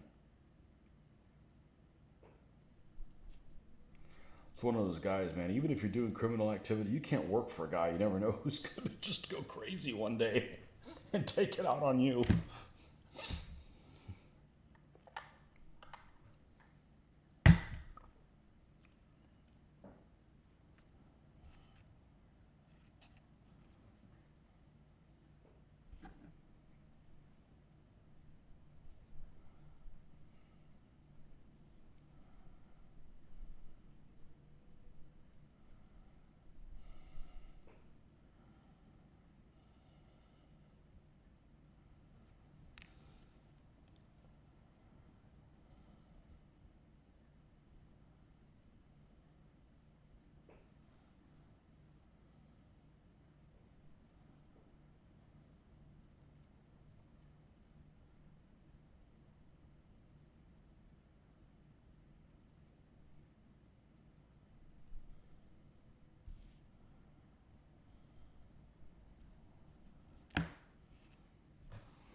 Okay.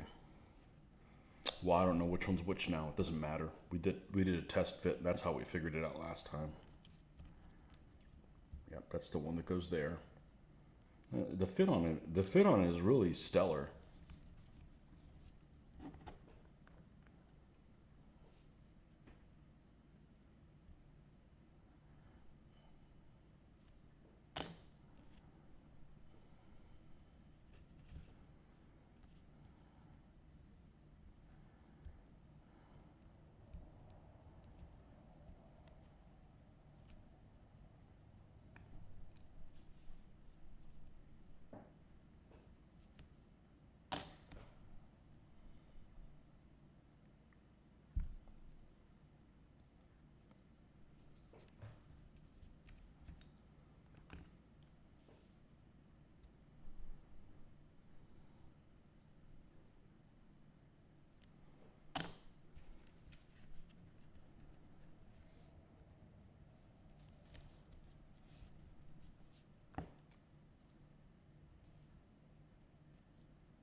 Okay.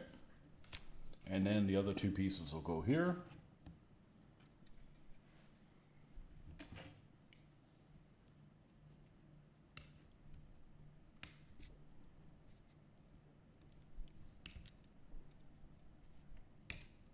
And we got two more of these to do. We got a 234-3, which will be the next one that we do, and then the last 234-1. So.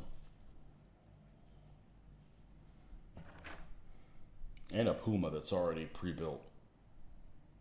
It's probably going to look like crap because it's not going to have a lot of detail on it, but it is what it is. I have it. Let's paint it.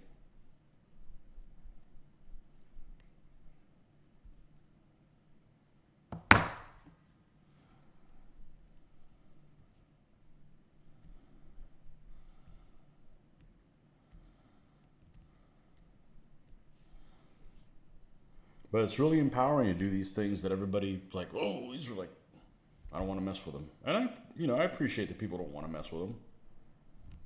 It's kind of a, it's kind of like this is my equivalent of making your own pasta. You can make it, you can get it already pre-made. I would have bought other stuff, but you have to go with what they had there. Like I said, these things were free. Just had to use my credit on them.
All right.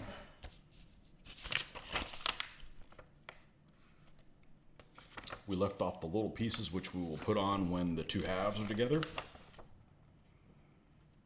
I have to make a determination on whether or not this stuff actually is gonna show when I put this piece on here.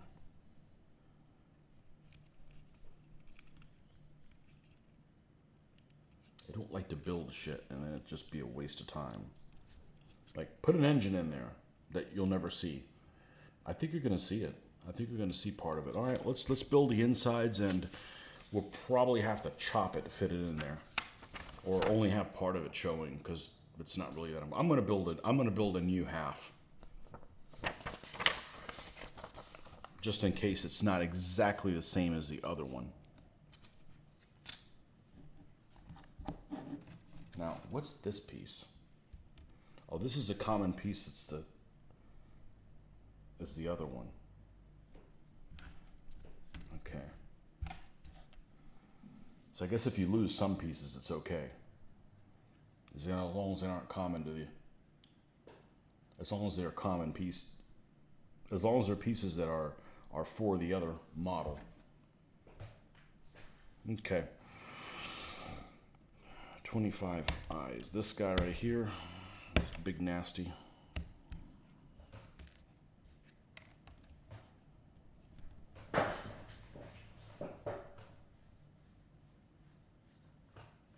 Okay.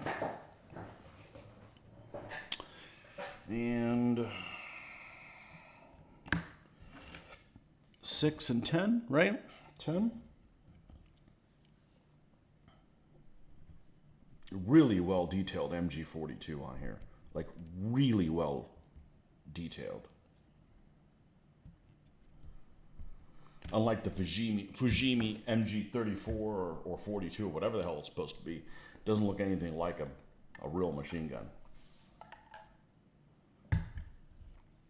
Couple chairs. That's the ace sprue. Is that black? I think it might be black.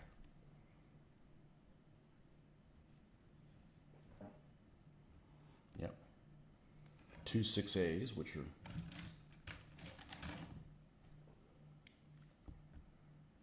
this one.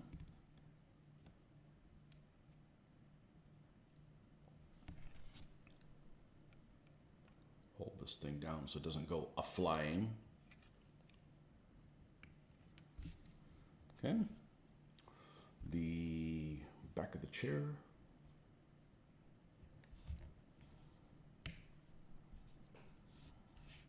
Okay, and then the same 2 pieces off the other sprue.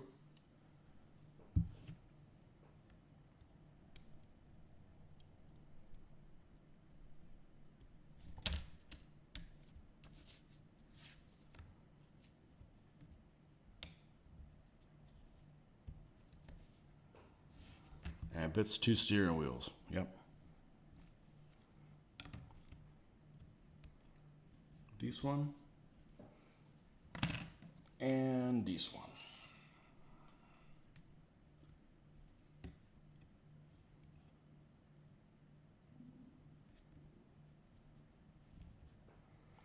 I've gotten a hankering. As I was getting a hankering. No, I've gotten a hankering to build some aircraft. I don't know that I'm going to act on it. I got plenty of stuff to work on, but I feel like the first thing I'm going to do, if I do aircraft, it's going to be ones with fixed landing gear. Then you don't have to worry about it. And no, I'm not going to build the Stuka first. That's too easy. I've built a Stuka before. One of my favorite aircraft. But do something a little different. If I ever get around to it.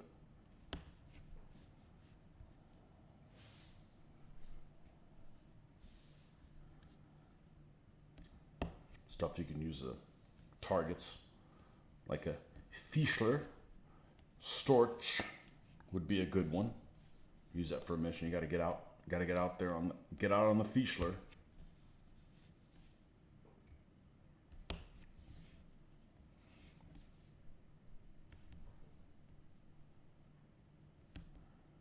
This does have a little bit of a nub. In 5 minutes, I gotta go check somebody to make sure they're awake. I've been told. And she probably is. And then I may have to sign off. We'll see how that plays out. Probably will. But we'll be back tomorrow morning for sure.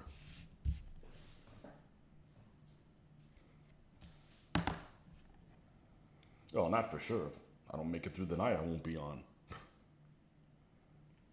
Hey, I don't want to be accused of saying things I'm not going to be. Like, oh, you said you were going to be here and you went and died, you asshole. Yeah, that would be pretty inconsiderate.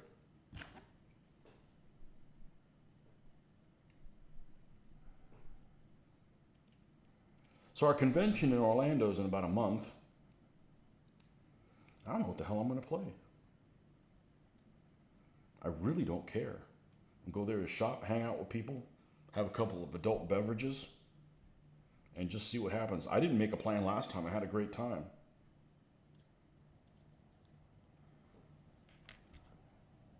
I do enough planning Monday through Friday. I don't need to plan on the weekends. It'll all work out. Not bringing anything, not setting anything up, not bringing any of my toys. They can't walk away, you know. Peace of mind. I like it. We need to trim these things.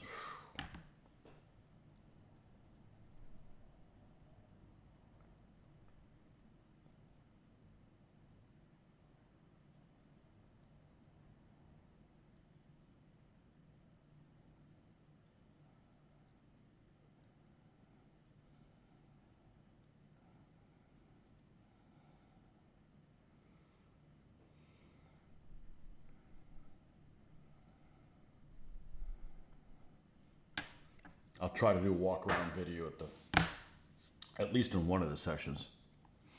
For those of you guys that like to see what's happening across the pond, but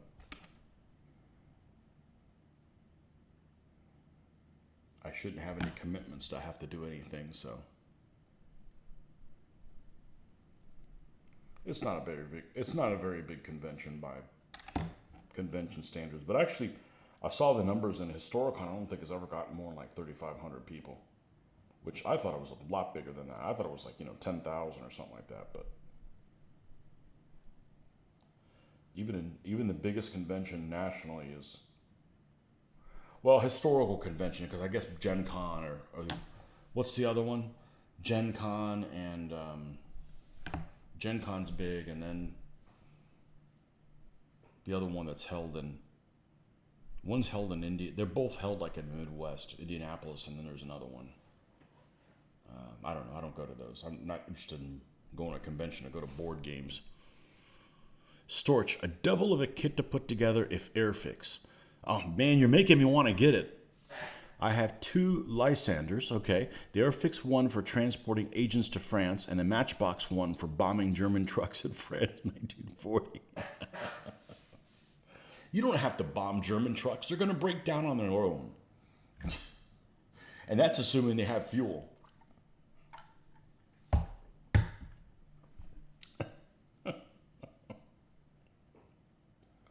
Lysander, that's a cool looking plane.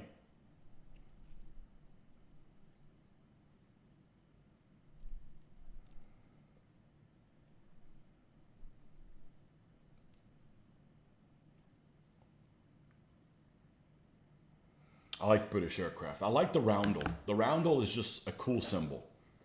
You know? It looks right.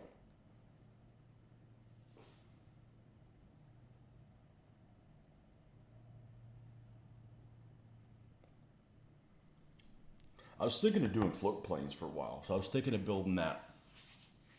Who makes that float plane that's on the Achilles? The Sea Fox, Ferry Sea Fox. Is that a Matchbox or is that an Airfix? See, I get Airfix and Matchbox mixed up because they're a similar vintage. We had them, both of them, at the store. Obviously, I know the Matchbox is different colors, which honestly, I prefer it to be one color. It's less distracting. And but the markings that come in that kit aren't the ones for the Achilles at River Plate. I'm like, well, that's silly.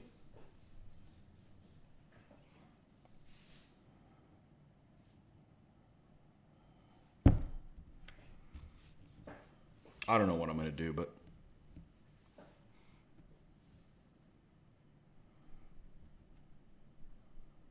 you don't have to, I'm not going to hang them from the roof where, I'm not 8 anymore. And even if I was 8, they get dusty, So that's the real reason.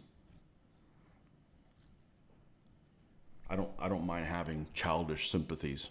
We've all been children. I still am. It keeps you young.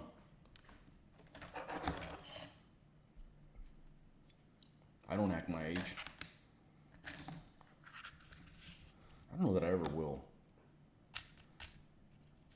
don't have to act like an idiot, but you could have fun.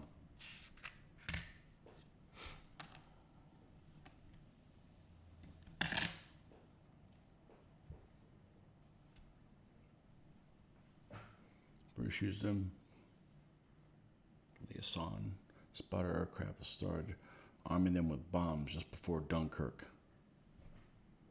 It's a cool aircraft. It's a cool looking aircraft. Really robust looking.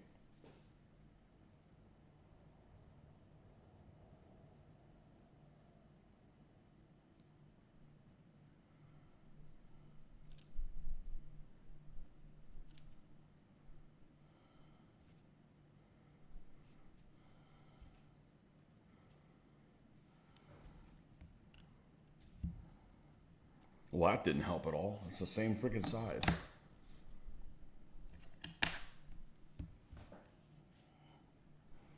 Okay. This part goes forward. Yeah,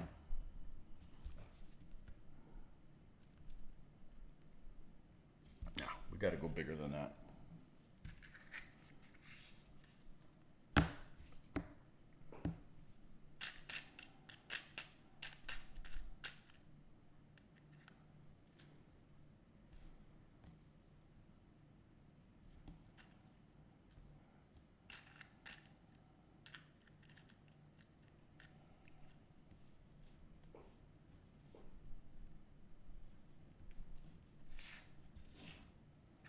So much easier to work with plastic than metal. You don't have to put all this force behind things. And one of the things that's the scariest thing I've ever done in this hobby is take Matchbox cars apart. I swear I need to like say a prayer when I'm doing it and be really careful so I don't lose a finger or get injured severely. Oh, this thing has no bite.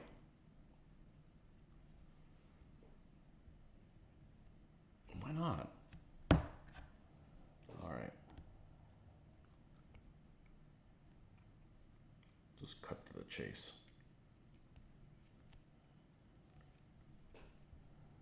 This one might be a little bit difficult because it's right next to a piece.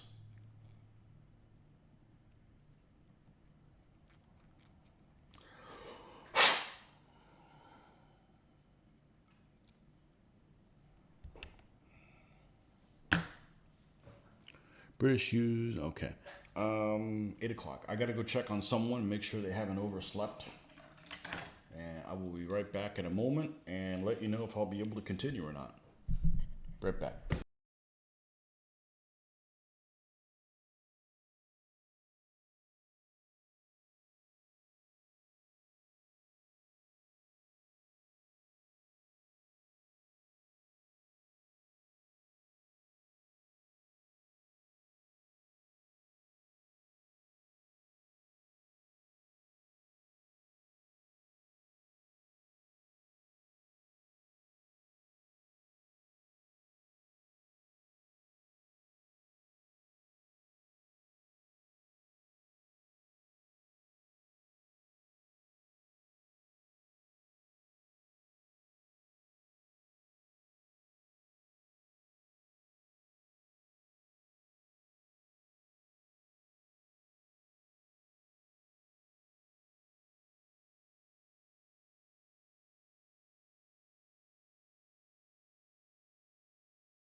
Okay, we're back.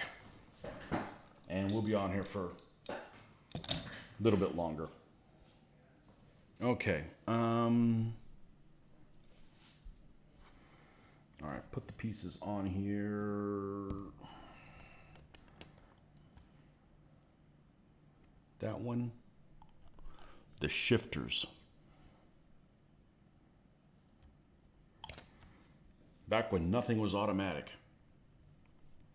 There's probably something that had automatic shifting.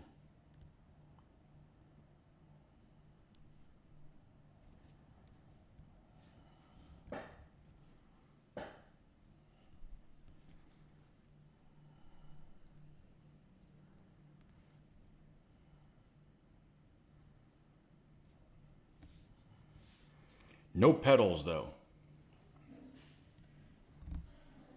Okay, and the one that has the short shaft is back here, and the long bent one is up this side. Okay, so put this one in first,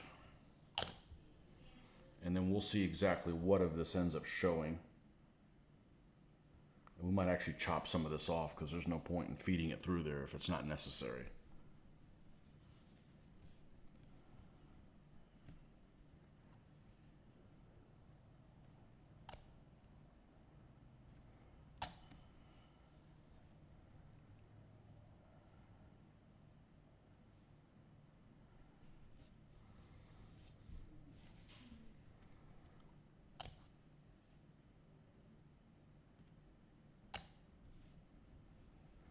Well, I need to make this bigger, if I remember correctly.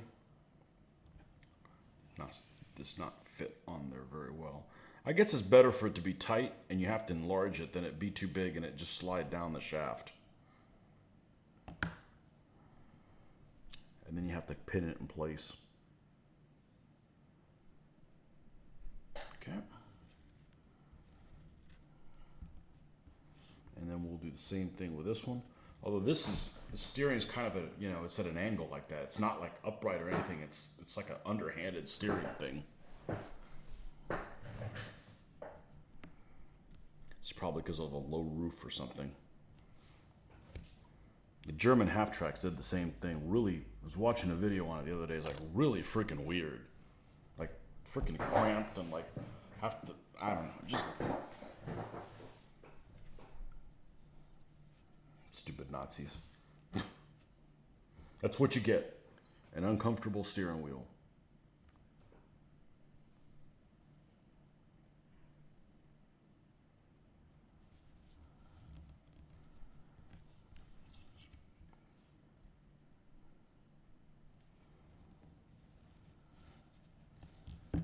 And the two seat backs.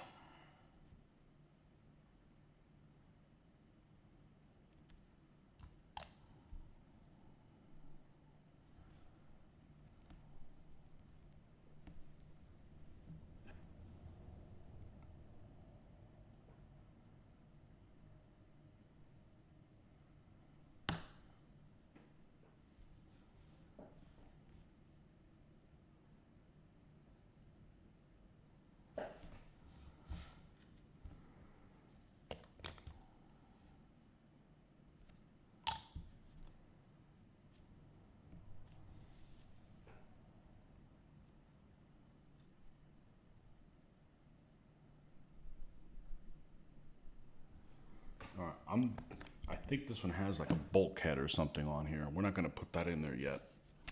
All right, let's go to. Yeah, it has a bulkhead here at the front. Let's see how this fits on here. And yes, I know I have this piece that's in the way now, but like I didn't think it was going to be an issue. So what I'm going to do is I'm actually going to take and chop this in half. Well, let's think about this logically. If it's sitting in here,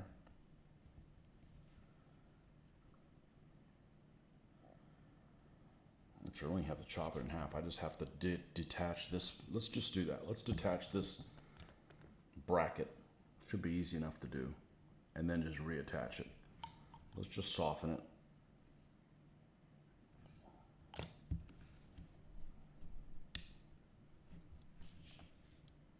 Well, that was fucking easy.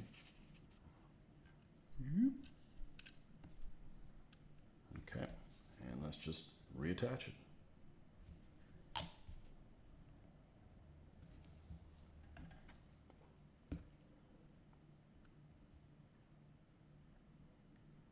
Welding with plastic. Okay. All right, cool. We got everything where we need it to be. Okay, I don't know exactly where this is going to fit. We're going to have to make that determination in a little bit. Let's see how much of this is... Yeah, there's a fair amount of it showing. I'm going to push this as far forward as it'll go. Well, maybe not like that. Well, let's see, the vision slot's here, so you need to be able to see it.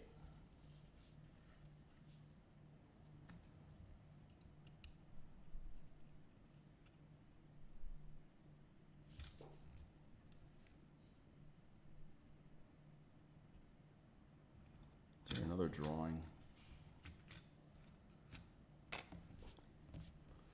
that shows where that is? Because there's no pins or anything to locate it.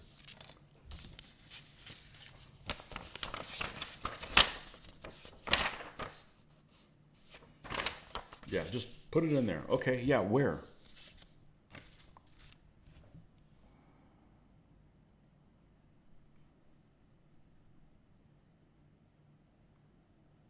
Man, it almost seems like it goes towards all the way at the front.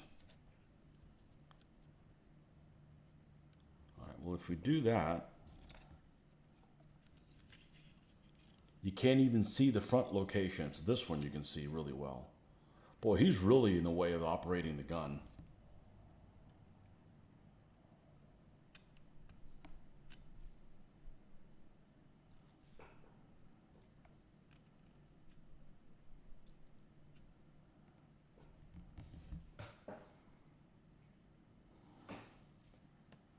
All right, let me consult some real photos of... Yeah, because it doesn't have it here. Let's see if we can look at some real photos and an overhead view of this. It's simple enough to do with the power of the internets.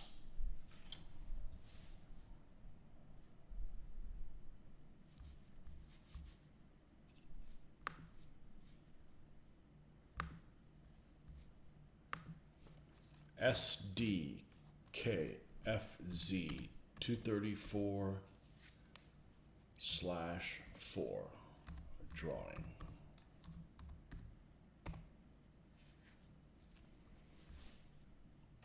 Open. All right, let's see what we're dealing with here. Let's close this for good measure.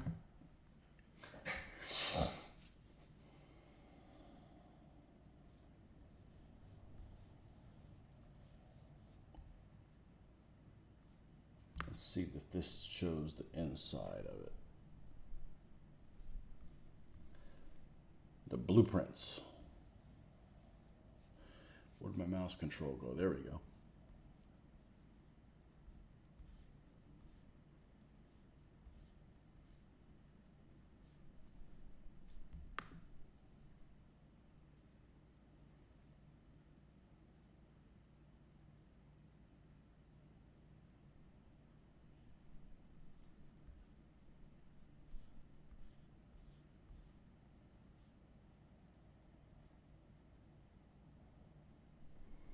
Okay, I see where there's the steering wheel, like right underneath. You can't operate that rear position.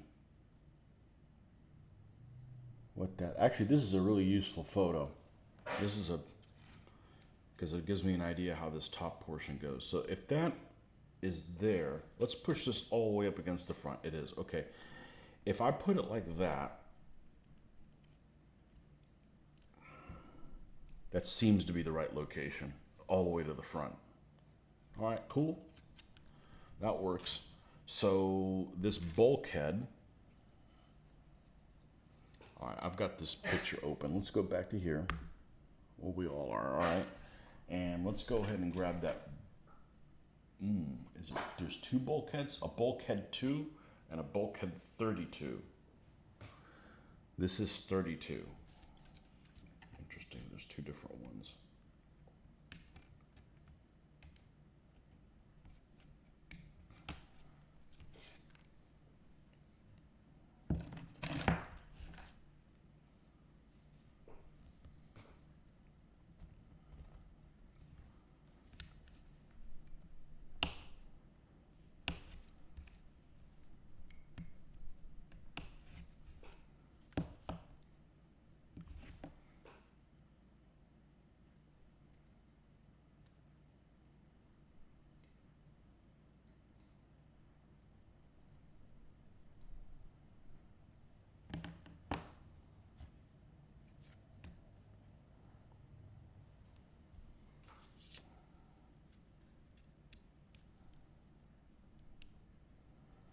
Somehow this one fits together okay. The other one, like the interior, didn't fit together at all. All right, we can glue this in place.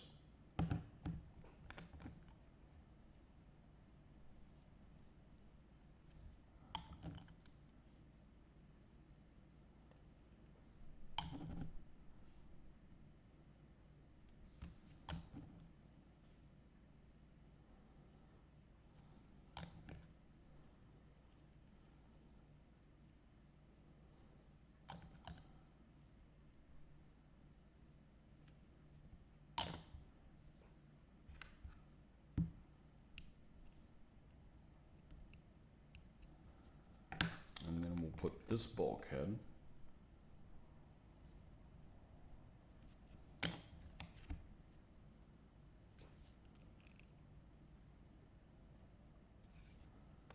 like so.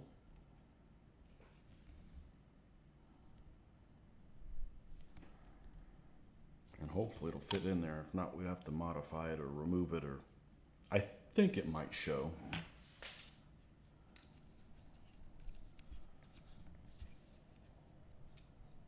Yeah, it's too tall.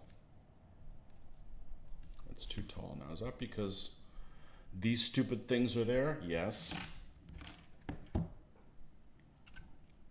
Let's see if I fit it.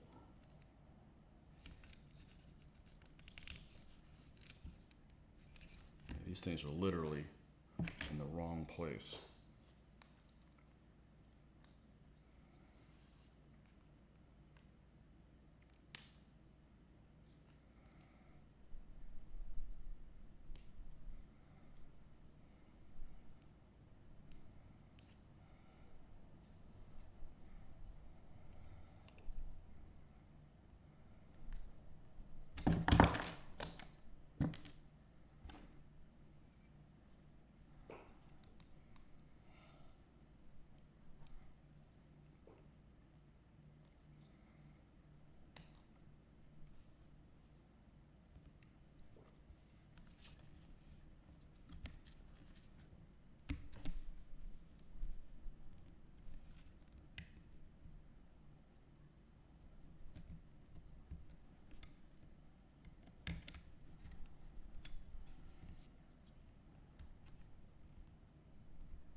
We'll sand the rest of the way, but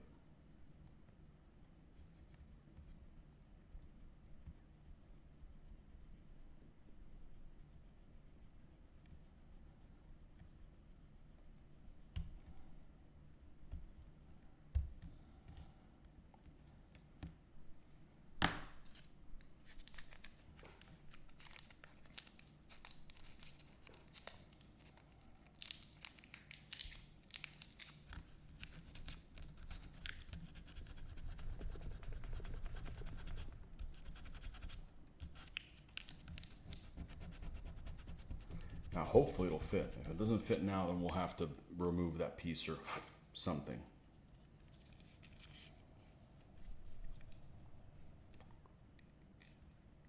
Might just be too tall to begin with. All right, so let's couple things. Let me just take stuff off the top and see if that's enough. Hopefully it's not the sides that are an issue.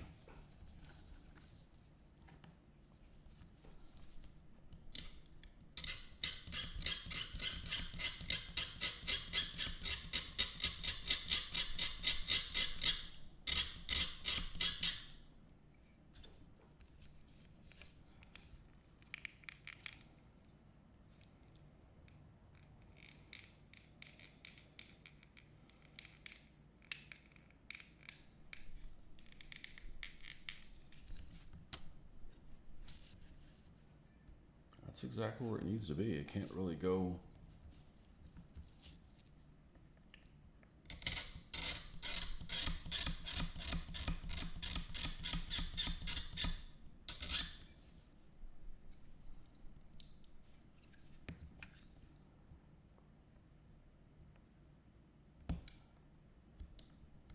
Take a smidge of that off, and a smidge of that off there. All right. Actually, this that I'm doing, I don't mind doing this. It's almost spot on where it needs to be. All right, let's just do more of the same on those two. We'll take a little bit more here off.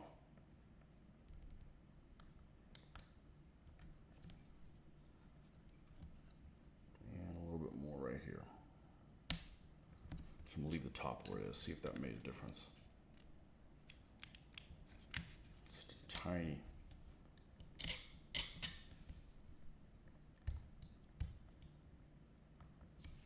I don't want to put extra pressure on these wheels.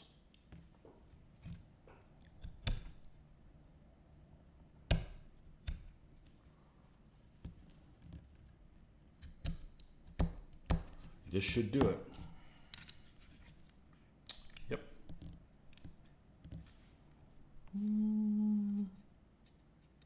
It's a little high there.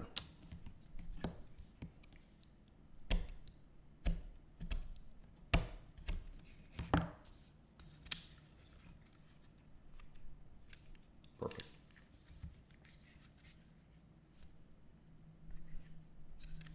Yeah, the fit on most of this is spot on. I mean, it's pretty flawless.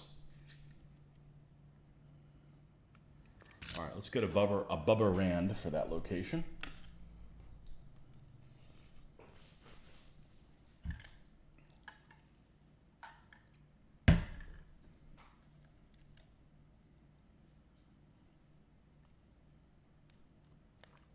Should be able to fit in there.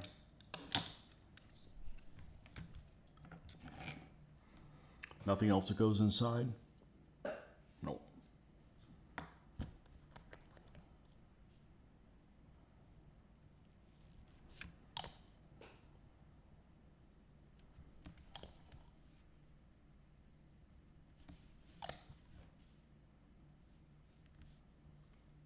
Armed with a Pack 40, pretty much can take care of anything on the Western Front. Except maybe a Pershing or Churchill.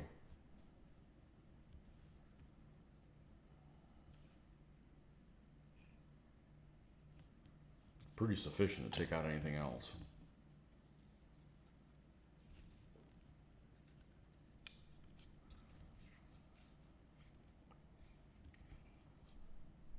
Jumbo Sherman, maybe. Those are pretty rare.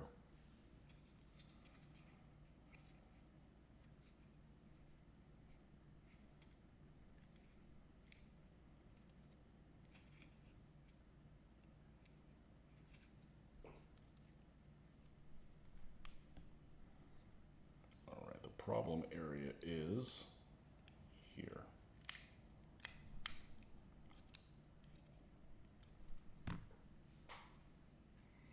Man, these rubber bands are great. They're just my daughter's hair ties. Which I use them more than she does.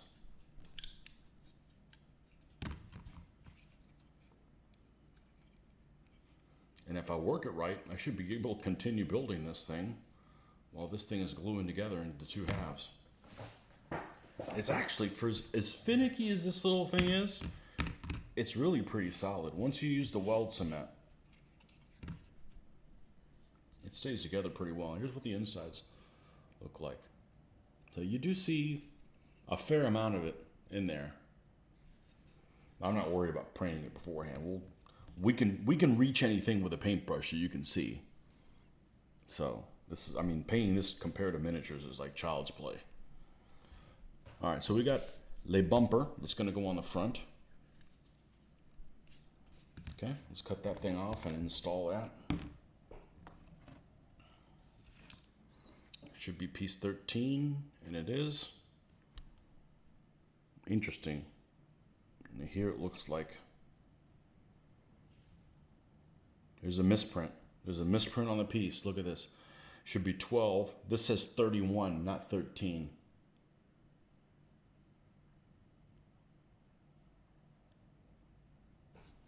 I don't know if you can see that. This would drive a kid crazy. You give a 12-year-old this model, he's going to hate you for life.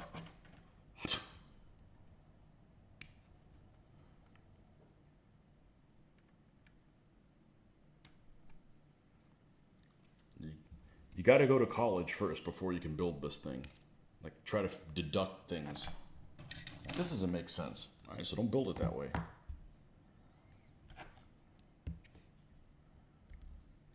This is what you write a research paper for, so you can figure shit out like this.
I was considering at one point getting sanding sticks. I don't think I need them. You can make your own and just be gentle with stuff.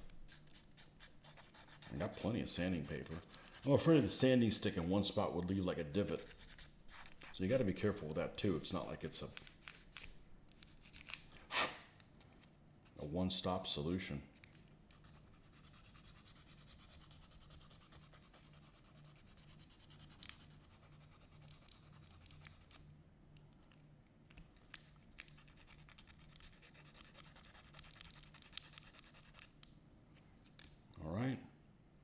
Is there an up and a down side of this? Yeah, this is the upside.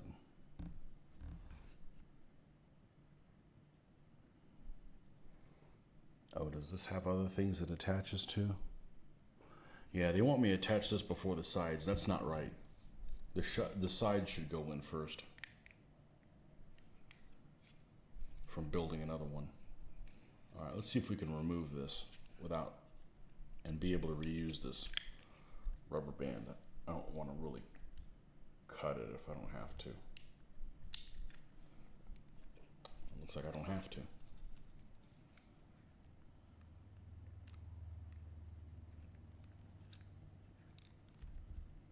Gotta be careful I don't put extra pressure on this. No shit, fell underneath here. There we go. All right.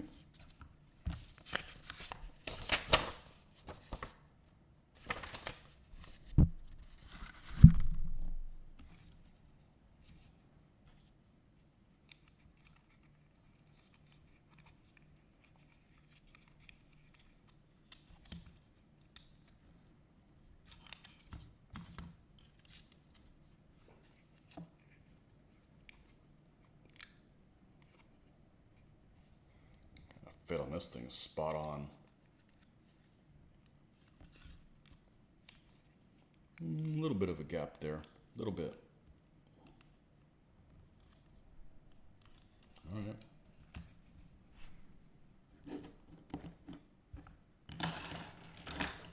Don't fall on the ground. Actually, I gotta go to little boy's room. I'll be right back.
avoid getting fingerprints on places that doesn't need to be.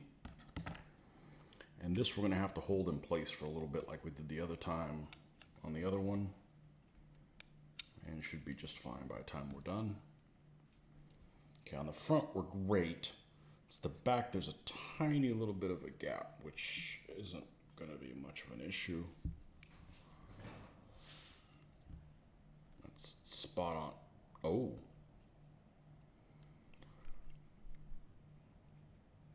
That's weird. There we go. That's where it needs to be. That's where it needs to be.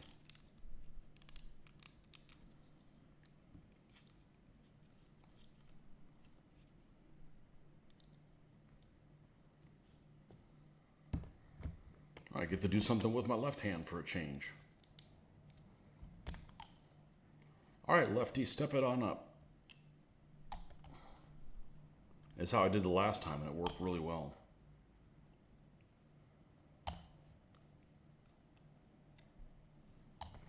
This applicator really is pretty amazing.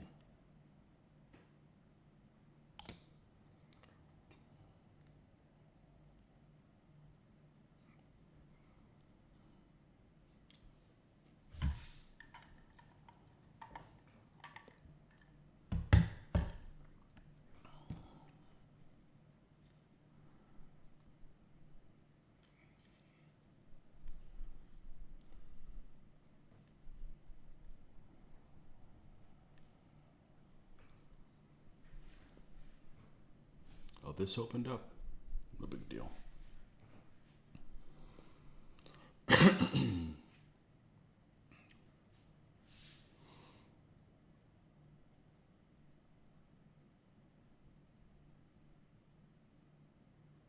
Yeah, this has some little antennas and stuff. I'm not putting them in there. I'll put wire. Never have to worry about it again.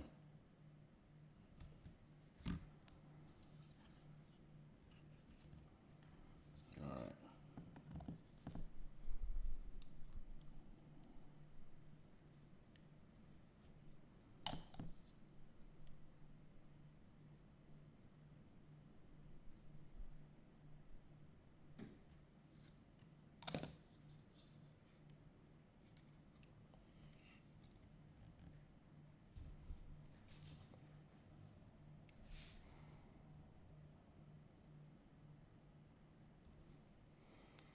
This one will go on the other side. I've actually never built the Airfix one of these, but I've heard horror stories about it. Just a make-believe vehicle.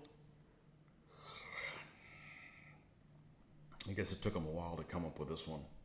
Make versions of the 231.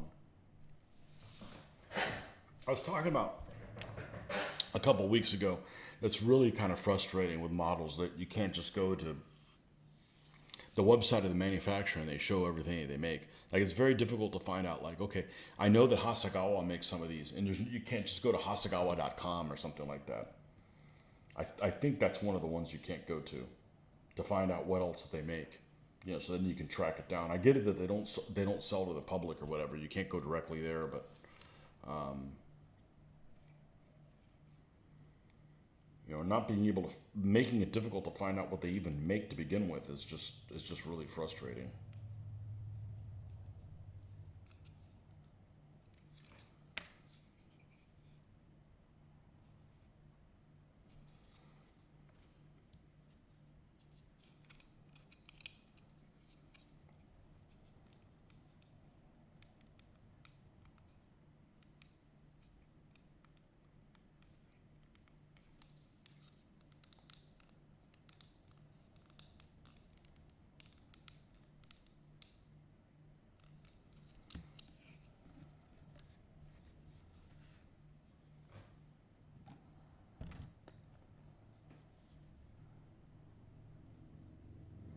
And the one that's really confusing is Dragon, because they make all kinds of, like, oh, this is a super kit, this is a super photo etch, pro level, this, you know, it's like, dude, man, like, list them all together so I can see, okay, well, they make this vehicle, they make this Panther, and these different versions. instead of like trying to figure everything out.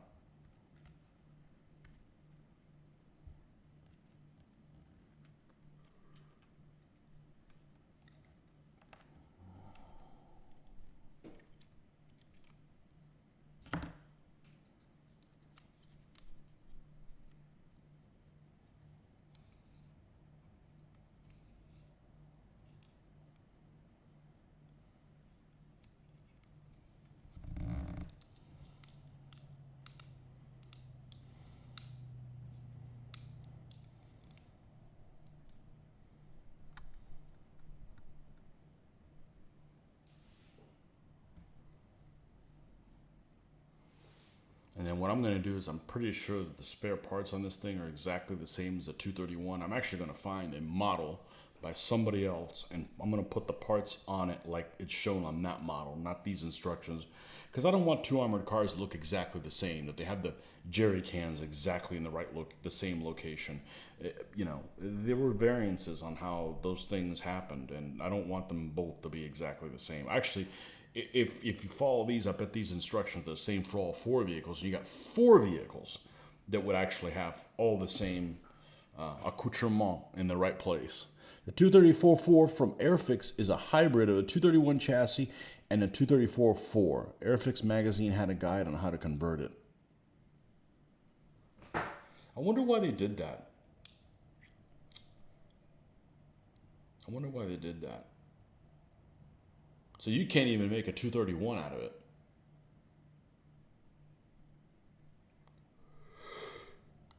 Which I didn't realize. I didn't realize that the 234/1, which is a replacement of the 231, didn't come out until like June of 44. I thought it was like Kursk time. I thought, you know, recon battalions at Kursk would have had these new style ones, but nope.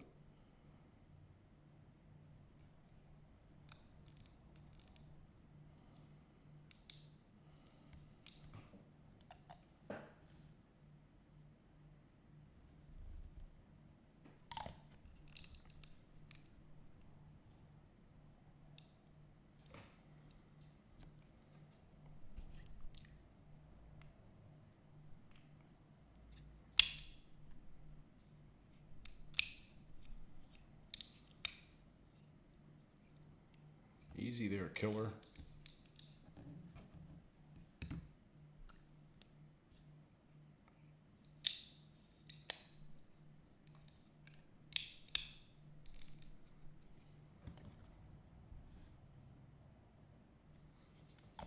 Nah, it's gonna drip more if I do it from the backside. Boy, you could have fun with that comment.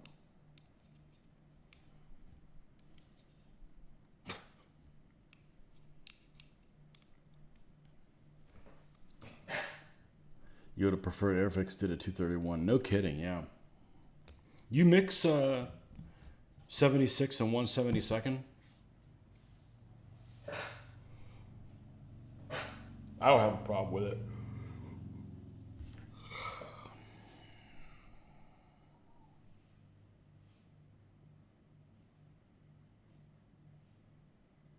I don't have a problem with them.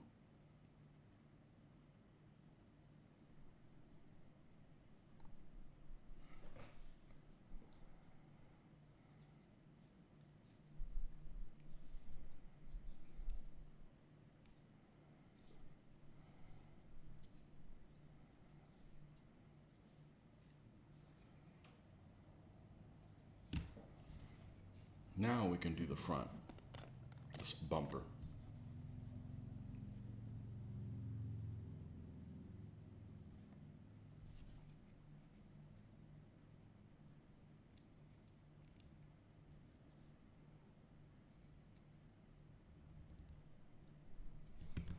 How did I decide to attach this?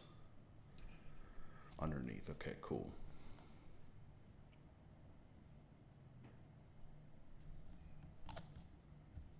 I know some people crazily put these things together with super glue. You have zero flexibility with it. And as more Zap-A-Gap, super glue, all that, I don't like any of them. You go from, man, I can't stick this thing at all, to, oh shit, it's stuck and I couldn't adjust it.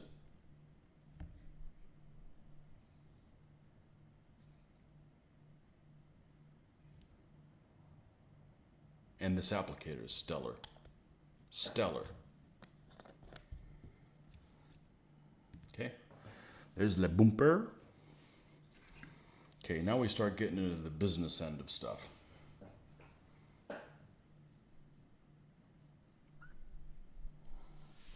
Okay, there's the mount. I may have to cut these off because I don't want to trip something and damage something on the way out. The cradle for the gun mount is 7F.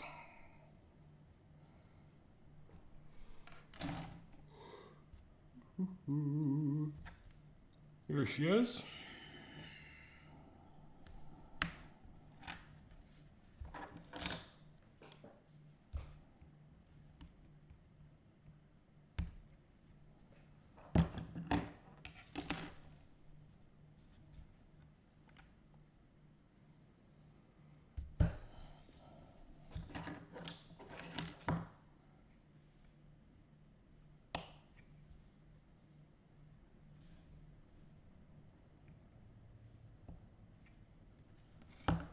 Okay, is there one side that goes forward as opposed to the other? Yeah, it looks like it's got most of the stuff towards the back. All right, so that's going to go here. And doesn't quite fit in there.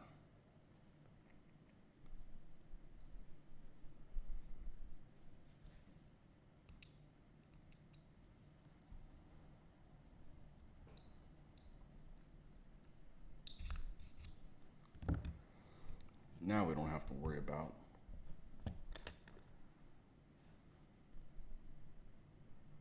that not fitting on there.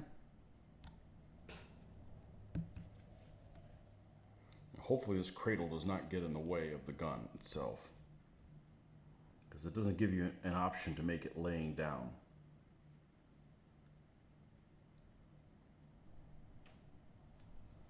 Let's see how it fits on there.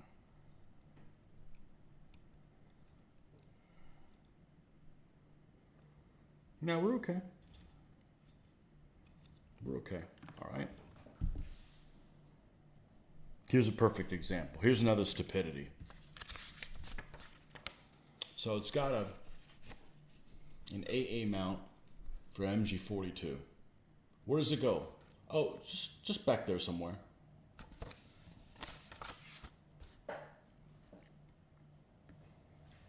I'm telling you, this would have been a nightmare without the internet. Nightmare. Not a nightmare. It was just been, stupid, just for the sake of, just being difficult.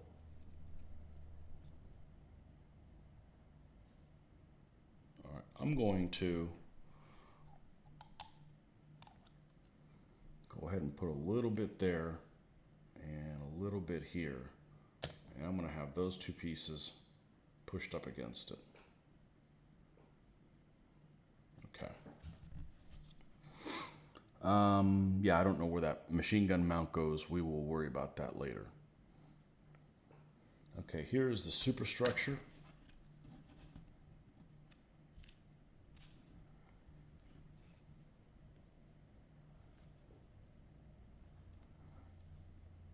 This goes towards the front. This goes towards this one. And this little guy gets welded like that. So let's go ahead and weld this one. And that will help us decide where exactly this is going to go.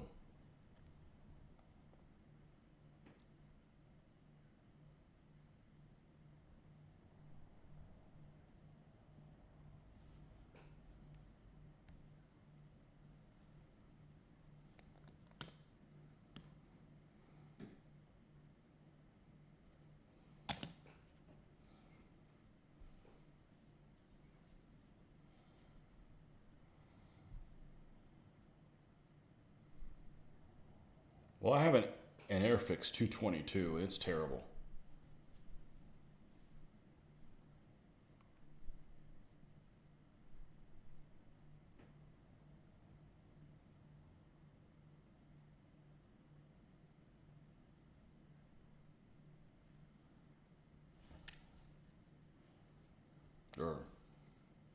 No, no, mine was Airfix. I didn't have it when I was doing MPC stuff. I didn't have it. Okay, and this should go in here someplace. Let's wait for that to dry a bit.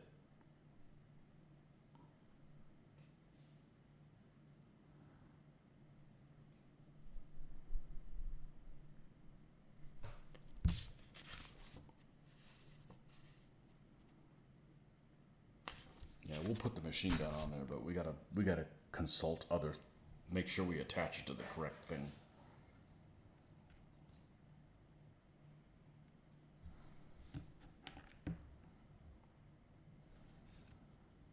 Okay, this needs to fit underneath here. If we do that, does it also fit?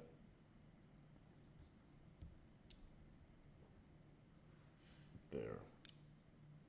Yeah?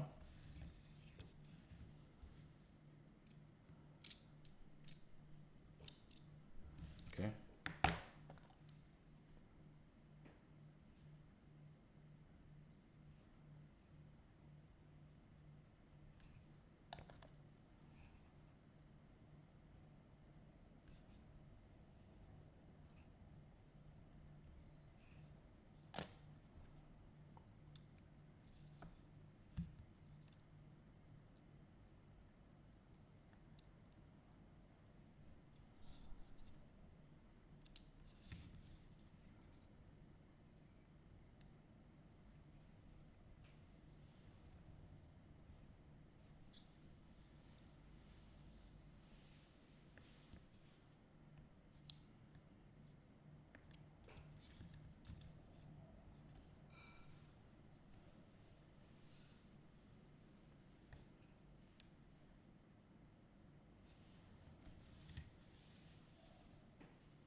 Yeah, you can't do that until this stage and feel confident that you're putting it in the correct location.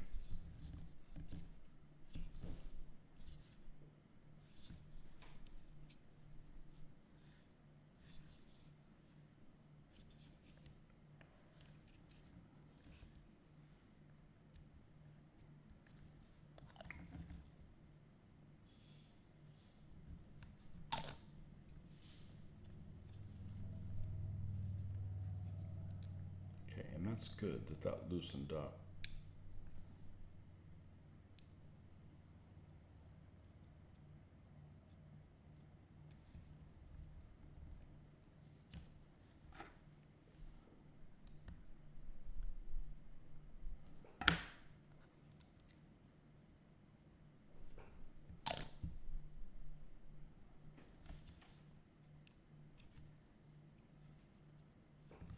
And then this,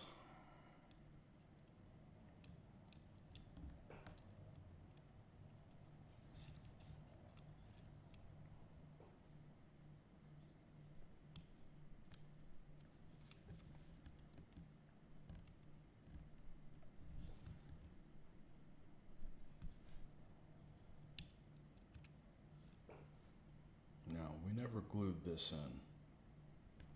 So let's go ahead and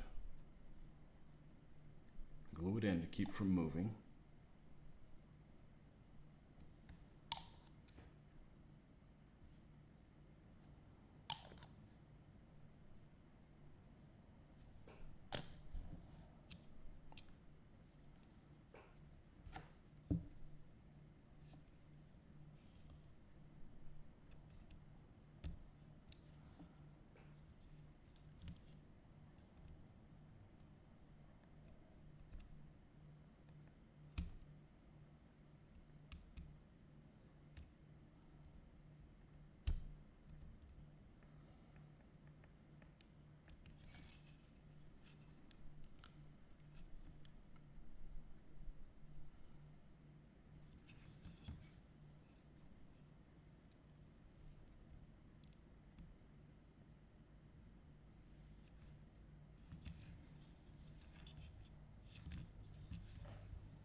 Looking pretty good.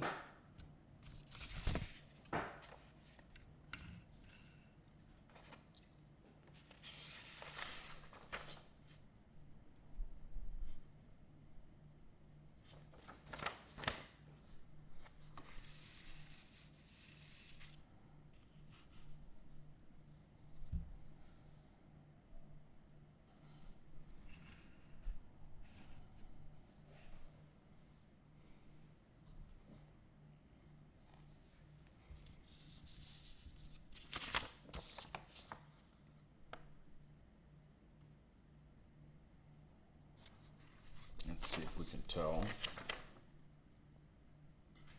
No. Let's find out where the machine gun's going to go. 5F. Okay, should be this one right here. Yep.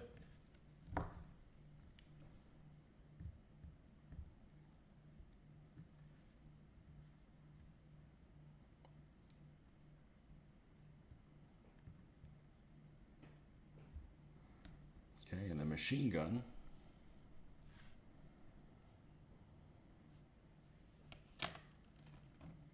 Rah.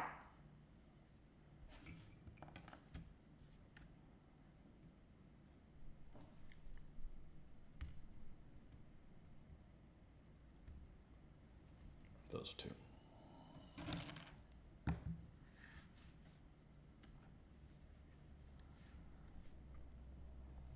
Really nice detail on this machine gun.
Okay, it's going to go back on the back of this thing here.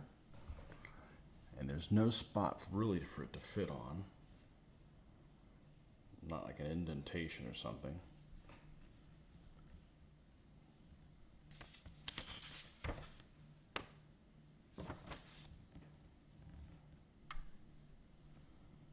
See if we can trim some of this off without weakening this piece.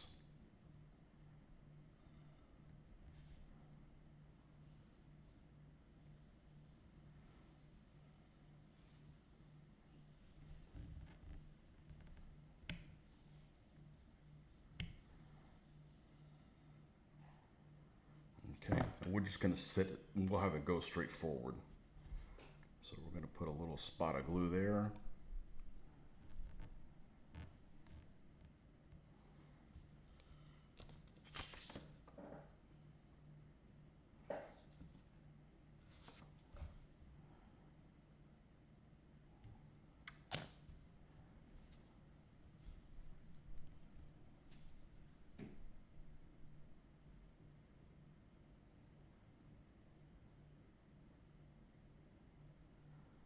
I'm actually going to rest the front of it here.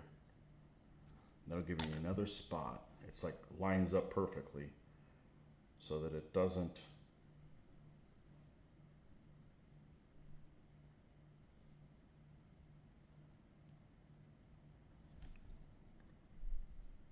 so it's not too flimsy.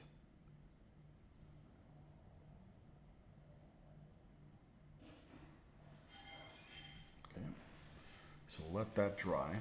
Let me consult a drawing and find out exactly where it attaches inside here.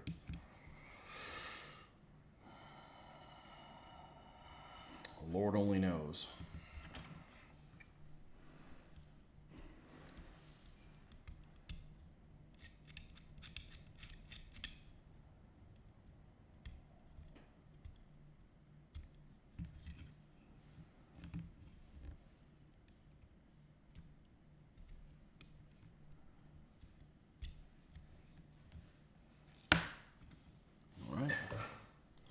Let's go to my drawing, which you should have open, which is getting very difficult to see what's on the screen because of the glare. And that one doesn't have one on there.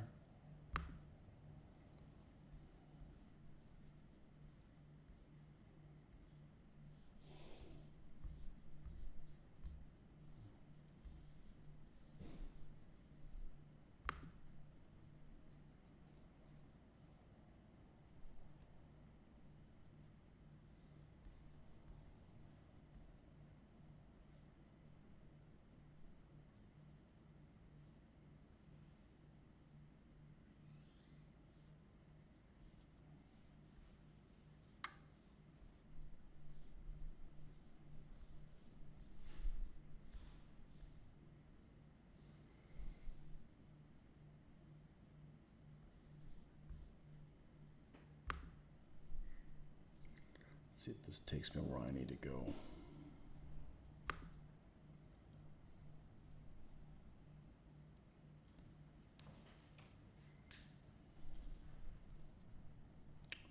The blueprints.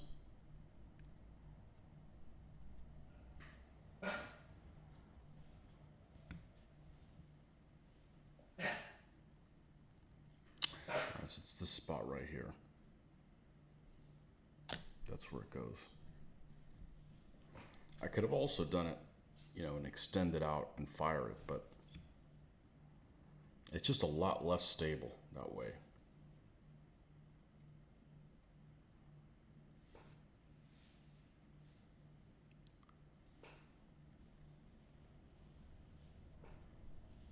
I don't know, it looks a lot better.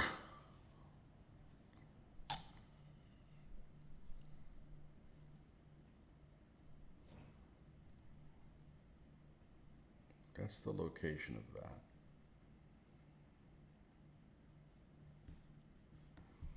Let me switch pages. Okay.